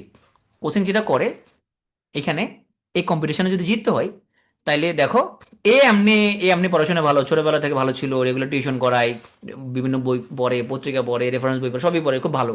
সে এমনি খেলা দেখতে পারবে, কিন্তু এ তো গেম মধ্যে নাই, খেলা দেখতে পারবে না সে। কোচিং যেটা করে এদের সবাইকে একই জায়গায় নিয়ে আসে, সবাইকে একই জায়গায় নিয়ে আসে। এই কাজটা কোচিং করে। হ্যাঁ, কোচ কি করে? কোচ স্ট্র্যাটেজি ঠিক করে, তাই না? নিশ্চয় টার্গেটকে সামনে রেখে অনুশীলন করায়, কি করবে, নাহলে তো বিশেষ শ্রেষ্ঠ খেলোয়াড় যারা, তাদের তো কোচ লাগবে কেন? তাদের কেন কোচ লাগবে? কেন কোচ লাগবে? কারণ এটা প্রতিযোগিতামূলক একটা খেলা। জিততে হইলে এখানে স্ট্র্যাটেজি লাগবে। বিশেষ সেরা খেলোয়াড় যে, তারও আরো বেশি কোচ দরকার আসলে। এই জন্য কোচের প্রয়োজন আছে। যে পড়াটা গোছাতে তোমার 10 দিন লাগে, সেটা হয়তো কোচিং তোমাকে 2 ঘন্টা ক্লাসে গুছিয়ে দিবে। একদিনে পড়াটা পড়ে ফেলতে পারবা। 10 দিনে পড়া হয়তো একদিনে পড়া হবে। তুমি কি পড়বা কি পড়বা না এটা ঠিক করে দিবে। যে চাকরিটা তুমি নিজে পড়ে 5 বছর পরে পাইবা, সেটা হয়তো 5 বছর আগে পাইবা। এইটুকু পার্থক্য করে দিবে। তো পিটিও তোমাদের কি হেল্প করতে পারে এখানে? শুধুমাত্র ছুটির দিন কাজে লাগে, মানে শুক্র এবং শনিবার ছুটির দিন কাজে লাগে। তোমরা একটা সঠিক গাইডলাইনে যদি প্রস্তুতি নাও, আমরা বিশ্বাস করি প্রথম বিসিএস পরীক্ষায় ক্যাডার হওয়া সম্ভব। আর এই ফাউন্ডেশন ব্যাচটা, যে 32 বছর পর্যন্ত যে অ্যাক্সেস, এটা আমরা অফ করে দিচ্ছি। এটা লাস্ট ব্যাচ হবে। কেন অফ করে দিচ্ছি? কারণ হচ্ছে এটা আমাদের জন্য খুবই কঠিন, এটা ট্র্যাক রাখা সবসময়। যেমন এখন যদি আমরা আরো 5-6 বছর যদি কন্টিনিউ করি, তাহলে আমাদের সর্বশেষ ব্যাচের ওদেরও 32 বছর হয়ে যাবে। এরপর আমাদের প্যারা নাই। নাহলে এটা মাথার মধ্যে একটা হেডেক, যে সবাই 32 বছর পর্যন্ত আমাকে অ্যাক্সেস নিয়ে চিন্তা করতে হচ্ছে। কারণ এটা যদি আমরা কন্টিনিউ করি আরো কয়েক ব্যাচ, দেখা যাবে যেহেতু 32 বছর পর্যন্ত সব লাইভ ক্লাস করতে পারে, তো আমরা তো একটা ক্লাসে 1,000 জন ঢুকতে পারবে, তখন দেখা যাবে আমাদের নতুন স্টুডেন্ট ক্লাস করতে পারবে না। তো এই চিন্তা থেকে আমরা এই ব্যাচটাই লাস্ট ব্যাচ যেখানে 32 বছর পর্যন্ত আমরা অ্যাক্সেস রাখবো। এরপরে আর কোনো ব্যাচ 32 বছর পর্যন্ত থাকবে না, তারা ভর্তি হওয়ার পর থেকে তারা সম্ভবত 2 বছর পর্যন্ত অ্যাক্সেস পাবে। এটা লাস্ট ব্যাচ অফ ফাউন্ডেশনের, যে 32 ইয়ার্স পর্যন্ত অ্যাক্সেস। আর আমাদের এই ব্যাচটাতে 15,000 টাকা পেমেন্ট তুমি 15টা কিস্তিতে দিতে পারবা, প্রতি মাসে 1,000 করে কিস্তিতে, এবং এখানে প্রিলি রিটেন সব কিছুই কভার হবে। তো আমাদের ফাউন্ডেশন প্রথম ব্যাচের স্টুডেন্ট ছিল আমাদের প্রতিভা দাস, ও এবার কাস্টম ক্যাডারে রিকমেন্ডেড হলো। যে এটা আমরা যেটা বলি যে আমাদের তোমার হচ্ছে যে প্রথম ব্যাচ আমাদের খুবই কম স্টুডেন্ট ছিল, কমপ্লিট কোর্সও খুবই কম, যেহেতু এখানে তোমার ডিসকন্টিনিউ করার রেট অনেক বেশি। আর এখানে তোমরা যদি ভর্তি যদি হতে চাও, তাহলে আমাদের এই নাম্বারটা তোমরা রাখতে পারো, আমাদের এটা সেভ করে রাখো, 01329672055। আর এটা ছাড়াও আমাদের যে একটা পেজ আছে তোমার কেরিয়ার ফাউন্ডেশন প্রোগ্রাম P2A নামে, সেখানে নক দিতে পারো। P2A এর যে তোমার ফেসবুক পেজ, সেখানে নক দিতে পারো। যে কোনো জায়গাতে নক দিলে আমাদের লোকজন তোমাকে রেসপন্স করবে। তো তোমরা এত কষ্ট করে আমার সাথে তোমরা প্রায় 1 ঘন্টা 40 মিনিটের মতো ছিলা, তোমাদের বিশেষ জানি শুভ হোক। আমাদের একটা ইউটিউব চ্যানেল আছে, সেখানে যদি তোমরা সাবস্ক্রাইব করো তাহলে আমাদের অসংখ্য ক্লাস আছে বিষয়ভিত্তিক, সেখানে খুঁজে খুঁজে তোমরা অসংখ্য ক্লাস দেখতে পারো। তো এখন তোমাদের যদি কোনো কোশ্চেন থাকে তোমরা কোশ্চেনগুলো লিখতে পারো, তোমাদের কোশ্চেনগুলো একটু চ্যাট বক্সে এখন একটু লিখো। আচ্ছা, প্রথম প্রশ্ন যেটা ছিল আপনাদের লেকচার বুক কেনা যাবে? হ্যাঁ, লেকচার বুক কেনা যাবে আনিমা। আমাদের নতুন ভার্সনগুলো কিছুদিনের মধ্যে অ্যাভেলেবেল হবে ওয়েবসাইটে, আমাদের P2A একাডেমি ওয়েবসাইটে কিছুদিনের মধ্যে নতুন ভার্সনগুলো অ্যাভেলেবেল হবে। আর বিশেষ লিখিত বইগুলো খুবই অল্প সময়ের মধ্যে অ্যাভেলেবেল হয়ে যাবে, এখান থেকে কেনা যাবে অবশ্যই। বিজ্ঞানের জন্য কি অষ্টম নবম দশম শ্রেণীর বোর্ড বই কি পড়তে হবে? যারা আর্টস কমার্সের তাদের জন্য অষ্টম নবম দশম শ্রেণীর তোমার হচ্ছে যে বোর্ড বই পড়তে পারো। তবে যদি বেশি টাইম কনজিউমিং মনে হয়, সেক্ষেত্রে তুমি বিসিএস সিলেবাসটা বের করে, যেমন পদার্থের গঠন, তাহলে এখন বাজারে অনেক ভালো ভালো বই পাওয়া যায়, সেই পদার্থ গঠন খুব ভালো করে লিখছে। এখন তুমি যদি মনে করো যে না, আমি ডিটেলসে পড়তে চাই, তাহলে তো পদার্থ গঠন তোমার কোথায় আছে, 9-10 রসায়ন বইয়ের মধ্যে আছে, সেখান থেকে পড়তে পারো। ধরো পর্যায় সারণী, তো এটা 9-10 বই থেকে পড়তে পারো। হ্যাঁ, আমি মনে করি তুমি বিজ্ঞান বিভাগের কারো তত্ত্বাবধানে থাকলে খুব ভালো হবে। হয় কোথাও কোর্স করলা, অথবা তোমার কোনো ফ্রেন্ড থাকলে বিজ্ঞান বিভাগে, তার কাছে তুমি প্রাইভেট পড়তে পারো, যে ও তাহলে তোমাকে খুব ইজিলি বুঝে দিতে পারবে। নাহলে তুমি নিজে মানে একটা সাগর মহাসাগর হয়ে যাবে, তোমার জন্য কঠিন হয়ে যাবে এত কিছু খোঁজা রোজা। বন্ধুকে বলবো যে বন্ধু এখানে কোন চ্যাপ্টার কেমনে কেমন আমাকে একটু পড়াই দাও, তো ওর কাছে পড়তে পারো। অথবা তুমি নিজে ইউটিউব থেকে ভিডিও দেখে দেখে দেখে গোছাতে পারো। ক্লাস রেকর্ড এইটা ইউটিউবে পাবা, আমাদের ফেসবুক পেজে লাইভ আছে, সেখান থেকে পাবা। সুলাইমান তালুকদার ক্লাস, এটা ক্লাস আচ্ছা, ফাউন্ডেশনের ক্লাস কিভাবে নেওয়া হবে? আমাদের প্রতি শুক্র এবং শনিবার সকাল 8টা থেকে প্রিলি ক্লাস হয়, এবং বিকাল 3টায় লিখিত ক্লাস হয়। আর কোর্সের ব্যাপারে আমাদের তানভীর, আমার সেশনের শেষে তানভীর তোমাদেরকে আরো কথাবার্তা বলবে। আপডেট বই কিছুদিনের মধ্যে আসবে। P2A মানে হচ্ছে পজিটিভ পিপলস অ্যালায়েন্স, তার মানে খুব ভালো ভালো লোক। দেখো আমি অনেক ভালো লোক, দেখো না আমরা সবাই অনেক ভালো, যেখানে আমাদের এখানে যারা পড়ে তারাও ভালো, যারা ওয়েবিনারে আছে তারাও ভালো। তুমিও আশিক, তুমি অনেক ভালো, কারণ তুমি হলে এতক্ষণ 2 ঘন্টা ধরে আমার কথা শুনতে না, বোতাকে তুমি চলে যেতা। প্রাইভেট ইউনিভার্সিটি থেকে বিসিএস এই বিষয়ে কিছু বলুন। সাউদা ইসলাম, আগে এইটা একটা কমন একটা ইয়ে ছিল যে প্রাইভেট ইউনিভার্সিটি থেকে তোমার ভালো ক্যাডার পাওয়া যায় না, এরকম একটা ব্যাপার ছিল। আসলে প্রাইভেট স্টুডেন্টরা আগে বিসিএস খুবই কম দিত, এখন প্রাইভেট থেকে স্টুডেন্ট বিসিএস দিচ্ছে। অ্যাডমিন ফরেন সহ ভালো ভালো ক্যাডারে অসংখ্য স্টুডেন্ট, আমরা ব্র্যাক নর্থ সাউথ থেকে অসংখ্য স্টুডেন্ট এখন যাচ্ছে। তুমি কোন ইউনিভার্সিটি আমি জানি না, কিন্তু এখন প্রাইভেট ইউনিভার্সিটি থেকে প্রচুর স্টুডেন্ট কিন্তু তোমার ক্যাডার সার্ভিসে যাচ্ছে, আর আমাদের এখানেও প্রচুর স্টুডেন্ট পড়ে। আগে এই ট্রেনটা ছিল না। 18 কে অ্যাডমিট হইলা, আচ্ছা এটা আমি রিপ্লাই দিবে। ইংলিশ থেকে ফরেন ক্যাডারে দেয়া যায় কিনা? তোমার foreign cadre, admin cadre, general cadre যেগুলো আছে, 14টা ক্যাডার, যেই কোনো সাবজেক্ট থেকে পাস করলে তুমি এই ক্যাডারগুলোর জন্য অ্যাপ্লাই করতে পারবা মুশফিকা। এর পাশাপাশি তুমি ইংলিশের লেকচারারের পোস্ট, তার মানে টেকনিক্যালের জন্য তুমি অ্যাপ্লাই করতে পারবা। তাহলে তোমার 2টা ক্যাডার, তুমি চাইলে বোথ ক্যাডারে দিতে পারবা। তোমার নিজে টেকনিক্যাল লেকচারার প্লাস জেনারেলে 14টা ক্যাডার, ফরেন ক্যাডার তোমার টপ চয়েস, হ্যাঁ নাম্বার 1 চয়েস দিতে পারবা। ফাউন্ডেশন কোর্স করার পর বিসির জন্য কি আর কোনো কোর্স করতে হবে না? প্রয়োজন হবে না। নিউ ব্যাচ বলতে এই ব্যাচগুলো সাইকেল ওয়াইজ ঘুরে, তাহলে তোমাদের সাইকেলটা শুরু হবে বিজ্ঞান সাইকেল দিয়ে শুরু হবে, এরপরে উইদিন 2 ইয়ার্স এর মধ্যে তোমার সব সাবজেক্ট পড়া হয়ে যাবে। ম্যাথের জন্য কিভাবে প্রেপ নিব, মানে শুরু থেকে কিভাবে শুরু করব? সালসাবিল, তুমি একটা কাজ করতে পারো, P2A নামক একটা চ্যানেল আছে ইউটিউবে, পিটু এর ইউটিউব চ্যানেলে গিয়ে ওখানে আমাদের ম্যাথ রিলেটেড, ম্যাথ কেমনে করবে গাইডলাইন, তুমি আগে ম্যাথে সবগুলো ভিডিও তুমি হচ্ছে যে আগে দেখে দেখে লিস্ট করে ফেলো, লিঙ্কগুলো নিয়ে নিয়ে তুমি একটা ফাইল বানাও পিটু এর তোমার ইউটিউব চ্যানেল থেকে। তুমি ম্যাথে যত ভিডিওস আছে সবগুলো দেখে দেখে দেখে দেখে লিঙ্কগুলো আগে একটা জায়গায় জড়ো করো, এরপর সিরিয়ালি একটা একটা করে দেখতে শুরু করো। ওখানে সব বলা আছে কি বই পড়বা, কোথেকে পড়বা। উম, স্যার কিছু রেফারেন্স বুক, পিটিউবের ফাউন্ডেশন কোর্সের ভিডিওগুলো ইউটিউবে থেকে দেখতে হয় কেন, কারণ ইউটিউবে সার্ভারে রাখা হয় সেই জন্য। কিছু রেফারেন্স বুক সাজেস্ট করেন। আচ্ছা, এটা আমরা একটা লিস্ট তোমাদের দিব যে কোন কোন বইগুলো তোমার হচ্ছে এখন তুমি পড়তে পারো, হ্যাঁ, কারণ অনেকেই এটা ভালো একটা প্রশ্ন ছিল। আমাদের পেজের মধ্যে আমরা দিব যে কোন কোন রেফারেন্স বই তুমি ফলো করতে পারো, প্লাস আমাদের টেলিগ্রাম আমরা দিয়ে দিব যে কী কী রেফারেন্স বই তুমি ফলো করতে পারো যেগুলো তোমাদের জন্য বেশ ভালো হবে। মারফিজুল ট্রিপলি থেকে যদি পড়ো তাহলে তোমার টেকনিক্যালে তোমার অনেকগুলো সাবজেক্ট, আইসিটি তো তুমি দিতে পারবা, আর মানে আইসিটি লেকচারের যে পোস্ট, ইনস্ট্রাক্টর যে পোস্ট ওটার জন্য দিতে পারবা, প্লাস ট্রিপলি থেকে আরো অনেকগুলো পোস্ট আছে, এগুলো তোমার টেকনিক্যাল। এর পাশাপাশি তুমি জেনারেল ক্যাডারের যে 14টা পোস্ট সেগুলোর জন্য পরীক্ষা দিতে পারবা। অপ্পো বলছে ভাইয়া সিজি ভালো না, এক্সামগুলো পড়েই দিলে ভালো হয় না, এখন বিসিএস কিভাবে ক্র্যাক করা যায় এত কম সিজি দিয়ে। বলছিলাম বিসিএস এর জন্য সিজি খুব একটা ম্যাটার করবে না, তুমি তোমার এসএসসি এইচএসসি এবং অনার্সে একটা সর্বোচ্চ থার্ড তুমি তৃতীয় শ্রেণী পাইতে পারবা, এর চেয়ে বেশি হলে হবে না। তো তৃতীয় শ্রেণী বলতে এখানে আমাদের তো তোমার নিশ্চয় 2.25 এর কম নিশ্চয় থাকে না, এর চেয়ে বেশি থাকে। তো একটা যদি হয় 2.25 এর নিচে তাহলে সেটা অ্যাকসেপ্টেবল। বই এবং আমাদের কোর্সের ব্যাপার তানভীর তোমাদের বলবো, আমি শুধু আমাদের কোশ্চেনকে শেষ করি। আমার রিলেটেড যেগুলো 32 এর মানে হচ্ছে তোমার একজন প্রার্থীর বয়স 32 বছর হওয়া পর্যন্ত। হ্যাঁ, তোমার বয়স 32 পর্যন্ত অ্যাপ্লাই করতে পারবা। ফাউন্ডেশন কোর্সে নিউজ সেশন ভালো হবে, খুব সুন্দর পরামর্শ নিশান।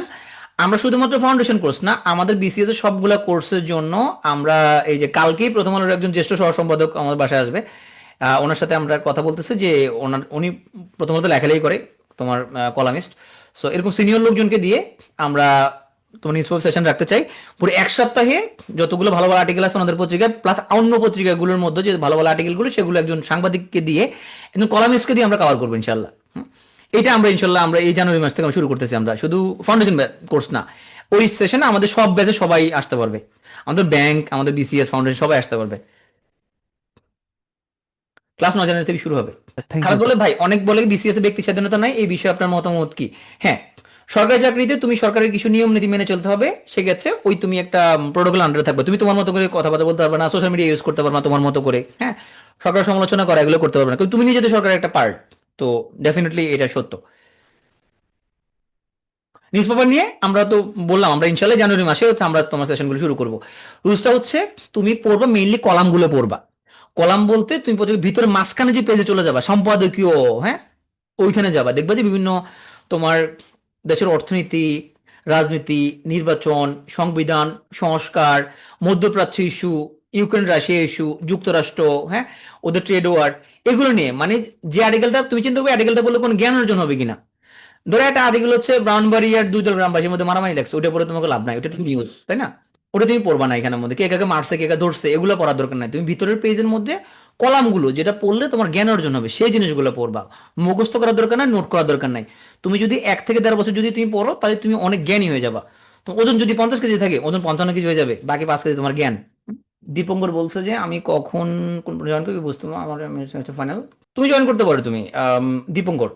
এখন আমাদের হচ্ছে যে এই 9 তারিখ থেকে যেহেতু সায়েন্স সাইকেলটা শুরু, তো এখানে তো শুধুমাত্র আমাদের ফ্রাইডে স্যাটারডেতে ক্লাস। হ্যাঁ, তোমার যদি কিছু ক্লাস মিস যদি হয় তুমি রেকর্ডিং দেখতে পারবা, প্লাস তোমার 32 বছর পর্যন্ত অ্যাক্সেস থাকবে। তুমি এখন যে ধরো বিজ্ঞান শুরু হবে আমাদের 9 তারিখ থেকে, বিজ্ঞান তুমি লাইভ ক্লাস যদি না করতে পারো পরের সাইকেলে বিজ্ঞান তুমি করে নিবা, তোমার তো অ্যাক্সেস থাকবে 32 পর্যন্ত। লেকচার বুকের প্রতি বছর এডিশন বের হয়। হ্যাঁ, আমার স্ট্রং জোন বলতে কোনো কিছু নাই, সবকিছু উইক জোন, কেউ ওভারকাম করতে পারি। থার্ড ইয়ার শেষ করলাম, কেউ কোনো সমস্যা নেই নাসির। তুমি আম, যে কোনো একটা সাবজেক্ট দিয়ে শুরু করতে পারো, আমাদের সাথে যদি শুরু করো তুমি হচ্ছে যে বিজ্ঞান দিয়ে শুরু হবে আমাদের এই সাইকেলটা। সো যে কোনো সাবজেক্ট দিয়ে তুমি শুরু করতে পারো, তোমাকে তো আলটিমেটলি সবই করতে হবে। প্রিভিয়াস কোশ্চেন সলভ ডিটেলস করবো যে এমন লাইভ এমসিকিউ থেকে করতে পারো না, শুধু কোশ্চেন কি রকম আসছে এটা না সলভ করবা, সলভ করলে যেটা হবে তখন রনি, তখন তোমার মধ্যে একটা কনসেপ্টটা গ্রো করবে, আচ্ছা এরকম প্রশ্ন আসে এরকম প্রশ্ন আসে, সলভ করবা। আমি কোন একদিন ক্লাস এক্সাম এক্সাম পড়া দিতে পারবা, এক্সাম তো ওই থেকে যায় দিতে পারবা, ক্লাস অ্যাটেন্ড করতে না পারলে রেকর্ডিং দেখতে পারবা। আর এই কোর্সটা তুমি কয়েকবার রিপিট করতে পারবা। আমি প্রিপারেশন কিছুই না, আমি ফোর্থ ইয়ারে পড়ি, 51তম আমি কাভার করতে পারবো কিনা। যদি ফোর্থ ইয়ারে পড়ো, তুমি আগে চিন্তা করো যে 2027 সালের ফেব্রুয়ারিতে যদি পরীক্ষা হয় 51তম, ততদিনে তোমার ফোর্থ ইয়ার শেষ হবে কিনা। যদি শেষ হয়ে থাকে তাহলে তুমি 51তম মতো ভর্তি হতে পারো। হ্যাঁ, আদারওয়াইজ তোমার জন্য ফাউন্ডেশন ভালো হবে। 52তম বিসিএস ফাউন্ডেশন কোর্সে ভর্তি হতে পারো। সাইক্লিক্যাল লাইফ ক্লাস, হ্যাঁ। আমার তানভীর আরেকটু বুঝে বলবো তোমাদেরকে। জিকে নিয়ে খুবই প্রবলেম ভাইয়া, মনে থাকে না। সাজিদ, আমাদের ইউটিউব থেকে তুমি আমাদের ইউটিউব থেকে তুমি জিকের অনেক ফ্রি ক্লাস আছে, এগুলো একটু দেখো, দেখে দেখবা যে তুমি মনে রাখা টেনশন করা লাগবে না তুমি। হ্যাঁ, ক্লাসগুলো দেখো।